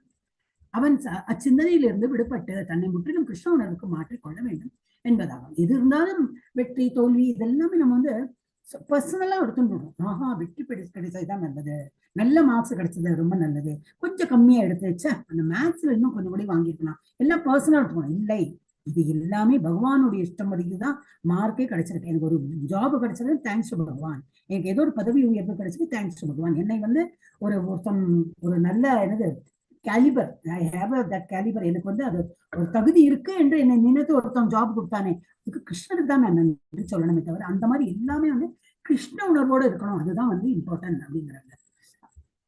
பற்றி சிந்தித்துக் கொண்டு அவன் அச்சிந்தனையிலிருந்து பௌதிக செயல்களை வந்து அதுல வந்து பெருமை புகழ் அதுல இல்லாம பகவானுடைய உணர்வு கிருஷ்ண உணர்வுக்கு மாற்றிக்கொள்ள வேண்டும் என்பதாகும். நாம் முன்னரே விளக்கியபடி கிருஷ்ண உணர்வின் அடிப்படை கொள்கையாக இருப்பது எப்பொழுதும் கிருஷ்ணனை பற்றி சிந்திப்பதே ஆகும். எத்தனை நடந்தாலும் தேங்க்ஸ் டு பகவான் காரணம் தான் எனக்கு இது எல்லாமே நடக்குது. அந்த மாதிரி பார்த்தோம்னா நமக்கு பர்சனலா வந்து அது வந்து ஹிட் ஆகாது. அது ஒரு லாஸா இருக்கட்டும், இல்ல பெரிய வந்து லாபம் கிடைத்தாலும் வந்து தேங்க்யூ பகவான் அந்த மாதிரி இருந்தது. உலகியல் இழப்புகளினால் ஒருவன் துன்புறுதல் கூடாது. மாறாக அவன் தனது மனிதனை பகவானின் தாமரை திருவடிகளை பற்றி சிந்திப்பதில் செலுத்த வேண்டும். ஸோ எல்லாமே வந்து அவர் கொடுக்குற பிரசாதம் தான். நம்ம வந்து ஒரு வாழ்க்கையை ஏற்றுட்டு போனா அந்த வாழ்க்கையை பகவான் கொடுத்த ஒரு பிரசாதமா எடுத்துட்டு நம்ம செய்யணும். ஒரு பக்தன் துக்கத்திற்கோ மதிமயக்கத்திற்கோ ஆளாகக்கூடாது. பத்ம புராணத்தில் பின்வரும் கூற்று ஒன்று காணப்படுகின்றது. என்னது? சோகம் மற்றும் சினத்தினால் ஆட்கொள்ளப்படுபவன் மனதில் கிருஷ்ணர் இருப்பதற்கு சாத்தியமே இல்லை. யாரு சோகப்படுறானோ அப்படின்னா என்ன அர்த்தம்? நான் ரொம்ப சோகப்படுறேன், இப்படி ஆயிடுச்சு அப்படின்னா என்ன அர்த்தம்? பகவானை பத்தி உனக்கு நம்பிக்கை இல்லைன்னு அர்த்தம். பகவான் தான் கொடுத்துருக்காரு, நீ அதை மறந்து நான் சோகப்பட்டு இருக்கேன், எனக்கு அது இழப்பா எடுத்து இதா லாஸா எடுத்து மார்க் கிடைக்கல, பதவி கிடைக்கல, ஜாப் கிடைக்கல, அந்த மாதிரி நம்ம நினைச்சுட்டு இருக்கோம்னா அதுல வந்து நம்ம இழப்பை வந்து அவ்வளவு பர்சனல் எடுத்தோம்னா அவனுக்கு பகவான் பேர்ல நம்பிக்கை இல்லைன்னு அர்த்தம். ஏன்னா பகவான் தான் அந்த இழப்பை கொடுத்திருக்காரு. ஸோ அதுல ஏதோ நமக்கு ஒரு லெசன் இருக்குன்னு நமக்கு அந்த இழப்பு தோணாது. So we will not feel, அவ்வளவு சோகம் வராது. அப்ப அவனுக்கு வந்து கிருஷ்ண உணர்வுல இருக்கானா கண்டிப்பா அதுக்கு சாத்தியமே இல்லைங்க. So such people will or not in Krishna conscious at all. யார் சோகப்பட்டு இருக்காங்களோ ஈஸியா தெரிஞ்சு போயிடும் நான் வந்து கிருஷ்ணா கான்சியஸே இல்லை. தேவர்கள் அதே போல தேவர்களுக்கு என்ன கொடுத்திருக்காங்க, தேவர்களுக்கு அளிக்க வேண்டிய மரியாதையை ஒருவன் அளித்தே தீர வேண்டும். அவங்களெல்லாம் ஏனோ தானோலாம் நினைக்க கூடாது. அவங்களுக்கு ஒரு பதவி கொடுத்து இதை நீ பண்ண, சரஸ்வதி தேவி நீதான் இம்பார்ட்டன்ட் ஃபார் இதை படிப்பு கொடுக்கறதுக்கு, நாலேஜ் கொடுக்கறதுக்கு நீதான் அதிபதினாக்கா அந்த சரஸ்வதி தேவிக்கு அவ்வளவு மகத்துவம் இருக்கு. அதே போல ஒரு ஒரு தேவர்களுக்கும் ஒரு ஒரு இது பதவி கொடுத்து அந்த செழிப்பு அவங்களாலதான் அது கிடைக்கும். அந்த மாதிரி கொடுத்தா அவங்களுக்கு அது ஒரு இம்பார்ட்டன்ட் பொசிஷன் கொடுத்துருக்காங்க. அப்போ ஒருவன் புறக்கணிக்க கூடாது. ஒருவன் தேவர்களின் பக்தனாக இல்லாது இருக்கலாம். நான் கிருஷ்ணா தான் வழிபடுறேன், அவங்களுக்கு நான் வந்து வழிபடுறது இல்லை, அது இருக்கலாம். ஆனா அவங்கள அவமதிக்க கூடாது. அது சூரியனா இருக்கட்டும், சந்திரனா இருக்கட்டும், எல்லா தேவர்களையும் நம்ம வந்து மதிக்கணும். அதற்காக அவன் தேவர்களை அவமதிக்க வேண்டும் என்று பொருள் அல்ல. சான்றாக ஒரு வைணவன் சிவபெருமான் அல்லது பிரம்மதேவனின் பக்தன் அல்ல. ஏன் ஒரு வைணவன் என்னது, கிருஷ்ணனை தான் வழிபடும். அவன் வந்து சிவன் கோயிலுக்கு போக மாட்டான், அந்த மாதிரி இருக்கும். பிரம்மாவை வழிபட மாட்டான். அப்ப அதனால வந்து சிவன் என்ன அந்த மாதிரி பேசக்கூடாது. இந்த சிவனும் ஒரு பெரிய நல்ல வைஷ்ணவர். அந்த சிவனுக்கும் உள்ள மரியாதை நம்ம கொடுத்துதான். ஆயினும் அவன் உயர்ந்த தேவர்களுக்கு எல்லா மரியாதைகளையும் அளிக்க கடமைப்பட்டவன் ஆவான். வைஷ்ணவ சித்தாந்தத்தின்படி ஒருவன் சிறு எறும்புக்கு கூட மரியாதை அளிக்க வேண்டும். சிறிய எறும்பு இருந்தாலும் அதுலயும் ஒரு பரமாத்மா இருக்காரு. அப்பதான் நமக்கு எல்லாம் பாடம் படிப்பிச்சிருக்காங்க இல்லையா. அவங்களையும் ஒரு ஆத்மா இருக்கு, அதுலயும் ஒரு பரமாத்மா இருக்கா, யாரையும் நம்ம வந்து துன்புறுத்தக்கூடாது. அந்த மாதிரிதான் நம்ம வந்து படிச்சிருக்கோம். வைணவன் அந்த மாதிரி இருக்கும். ஒரு எறும்புக்கும் துன்பம் அளிக்க மாட்டான். வந்து எறும்பையும் வந்து மரியாதையும் அப்படின்னா நம்ம வீட்டுல எல்லாம் எறும்பு வரட்டும்னு சொல்லிட்டு எல்லாம் நம்ம அதை ஹிட்டெல்லாம் பண்ணாம இல்லை. பட் நமக்கு துன்பம் கொடுக்குற ஒரு இதா இருந்ததுன்னா, சூழ்நிலை இருந்ததுன்னா, எஸ், ஒரு கொசுவா இருக்கட்டும், நமக்கு ஒரு துன்பம் வருதுன்னா அவங்கள வந்து நம்ம ஏன்னா வீட்டுல நம்ம தான் இருக்கணும் இல்லையா. அவங்க இருக்கிறது இடம் வேற. அப்ப நம்ம வந்து விளக்கலாம். அவங்களுக்கு ஏதோ போட்டு பூச்சிக்கொல்லி அந்த மருந்து எல்லாம் போட்டு விளக்கலாம். ஆனா யாரையும் வெளியே போயிட்டு நம்ம வந்து துன்புறுத்தக்கூடாது. வைணவ சித்தாந்தத்தின் மாதிரி ஒருவன் சிறு எறும்புக்கு கூட மரியாதை அளிக்க வேண்டும். பின்னர் சிவபெருமான் மற்றும் பிரம்மதேவன் போன்ற உயர்ந்த தேவர்களை பற்றி என்ன கூற முடியும்? சோ பத்ம புராணத்தில் கிருஷ்ணர் அல்லது ஹரியே தேவர்களின் தலைவர் ஆவார். ஆகையால் அவர் எப்பொழுதும் வழிபடப்படத்தக்கவரே. அதற்காக ஒருவன் தேவர்களுக்கு அவமரியாதை செய்தல் வேண்டும் என்று பொருள் அல்ல. இது எதை கொடுத்துருக்கு, பத்ம புராணத்தை கொடுத்துருக்க. So we have to respect all the தேவர்கள், எல்லாரையும் வழிபடணும்னு அவங்களுக்கு தக்க மரியாதை கொடுக்கதான் வேணும் என்று பத்ம புராணத்தை கொடுத்திருக்கு. எந்த உயிருக்கும் துன்பம் இழைக்க கூடாது. அது நான் வந்து என்னது சாப்பாட்டு இதுல வந்து மீனை சாப்பிட்டேன்னா அதுவும் ஒரு துன்பம் இழைக்கிறோம் இல்லையா. அதனாலதான் நான்வெஜ் எல்லாம் சாப்பிடக்கூடாது சொல்றாங்க. மகாபாரதத்தில் ஒருவன் ஒரு உயிர் பொருளுக்கு துன்பம் தருபவனாகவோ அல்லது அதன் மனதில் துன்பத்திற்கு இடம் தருவதற்கு காரணமாகவோ இல்லாதவனாகவும் ஒரு தந்தை தன் குழந்தைகளிடத்து நடந்து கொள்வதை போல் அன்புடையவனாகவும் உயிர் மனமுடையவனாகவும் இருந்தான் என்றால் அவன் நிச்சயமாக விரைவில் முழுமுதற் கடவுளால் அருள் பாலிக்கப்படுகிறான் என்று கூறுவதில மகாபாரதத்தை கொடுத்திருக்கு. எப்பவுமே யாருக்கும் துன்பம் தராம அந்த மாதிரி இருந்தோம்னாக்கா ஒரு எப்படி ஒரு தூய மனதோட இது ஒரு தந்தை எப்படி இருப்பார். ஒரு குழந்தை படிக்காத குழந்தை மோவாலி மாதிரி இருக்கான் அப்படின்னாலும் துன்பம் இழைக்க மாட்டார். ஏதோ ஒரு பனிஷ்மெண்ட் கொடுத்து அதனால நீ திருந்தணும்னு சொல்லிட்டு தான் வந்து அந்த ஒரு தந்தை பண்ணுவார். அதே போலதான் பகவான் நமக்கு ஏதோ துன்பம் கொடுக்குறான்னா இதனால நமக்கு என்ன lesson, what are we going to learn, அதுதான் இருக்குமே தவிர பகவான் நம்மளை துன்பப்படுத்தி அவர் வந்து நல்லா அவஸ்தப்படுன்னு சொல்லிட்டு அந்த மாதிரி சொல்ற ஆளு கிடையாது. ஏன்னா நம்மளோட தந்தை, அந்த மாதிரி எண்ணத்தை நம்ம வந்து பார்க்கணும். இது வந்து மகாபாரதத்துல கொடுத்திருக்கு. இந்த நாகரிக சமுதாயத்தில் சில சமயம் விலங்குகளுக்கு இழைக்கப்படும் கொடுமைகளுக்கு எதிராக போராட்டங்கள் நடைபெறுகின்றன. ஆனால் அடுத்த சமயம் இறைச்சி கொடுமை அனிமல் ஆக்டிவிஸ்ட் எல்லாம் இது பண்ணுவாங்க. ஆனா அவங்க என்ன பண்ணுவாங்க, they will start eating non-veg. அது ஆனா நீங்க வந்து பசுவை வதைக்க கூடாதுன்னு சொல்லிட்டு நீங்க பிக்கு சாப்பிடுறீங்க. வேற என்ன இந்த பார்க் இதெல்லாம் இருக்கு, சிக்கன் இதெல்லாம் அதுவும் உயிர்வாழி தானே. ஒரு ஃபிஷ் அதுவும் உயிர்வாழி தானே. அந்த ஃபிஷ்ஷை சாப்பிடறதுக்கு பெரிய மீன் தான் சாப்பிட முடியும். அந்த பெரிய மீனோட சாப்பாடே சின்ன மீன் தான். அதுக்கு நம்ம போட்டி போட்டு நம்ம சாப்பிட்டோம்னா பெரிய மீன் என்ன பண்ணுவோம், அது எங்க போகும் சாப்பிடறதுக்கு இல்லையா. அப்ப நமக்குன்னு வேற ஐட்டம் எல்லாம் கொடுத்துருக்காங்க, அதை சாப்பிட்டா போறாதா? நம்ம வந்து நாக்குக்கு வேண்டி நம்ம அதை சாப்பிடணும், அந்த லிவர் சாப்பிடணும், காலு சாப்பிடணும், இந்த மாதிரி எல்லாம் நம்ம வந்து போகக்கூடாது. இந்த நாகரிக சமுதாயத்தில் இதெல்லாம் தான் நடக்கிறது. சில சமயம் விலங்குகளுக்கு இழைக்கப்படும் கொடுமைகளுக்கு எதிராக போராட்டங்கள்லாம் நடைபெறுகின்றன. ஆனால் அடுத்த சமயம் அவங்க என்ன பண்றாங்க, இறைச்சி கூடங்கள் ஏராளமாக பாதுகாக்கப்படுகின்றன. ஏன்னா இவங்களுக்கு வேண்டி இருக்கு. அப்போ இறைச்சி கூடமும் நல்லா பெருகிறது. ஏன்னா சாப்பிடுறது மனுஷா இருந்தா ஏன் அது கூடாது? ஏன் நம்ம சாப்பிட மாட்டோம்னு நினைச்சா அதை எப்படி அவங்க எப்படி பிசினஸ் பண்ணுவாங்க? நம்ம வந்து இது என்னது, we are the customers. அது இருக்கக்கூடாதுங்க. ஒரு வைணவன் அப்படிப்பட்டவன் அன்று. ஒரு வைணவன் விலங்குகளை பலியிடவோ அல்லது உயிர் துன்பம் வைக்கவோ ஒரு போதும் சம்மதிக்க மாட்டார். அப்படியாக 7வது சாப்டர் ஒரு முற்றுப்புள்ளி பெற்றது. நம்ம வந்து முடிச்சுடலாம். இன்னைக்கு ரொம்பவே எக்ஸ்டெண்ட் எடுத்து சாரி ஃபார் தட். நாளைக்கு வந்து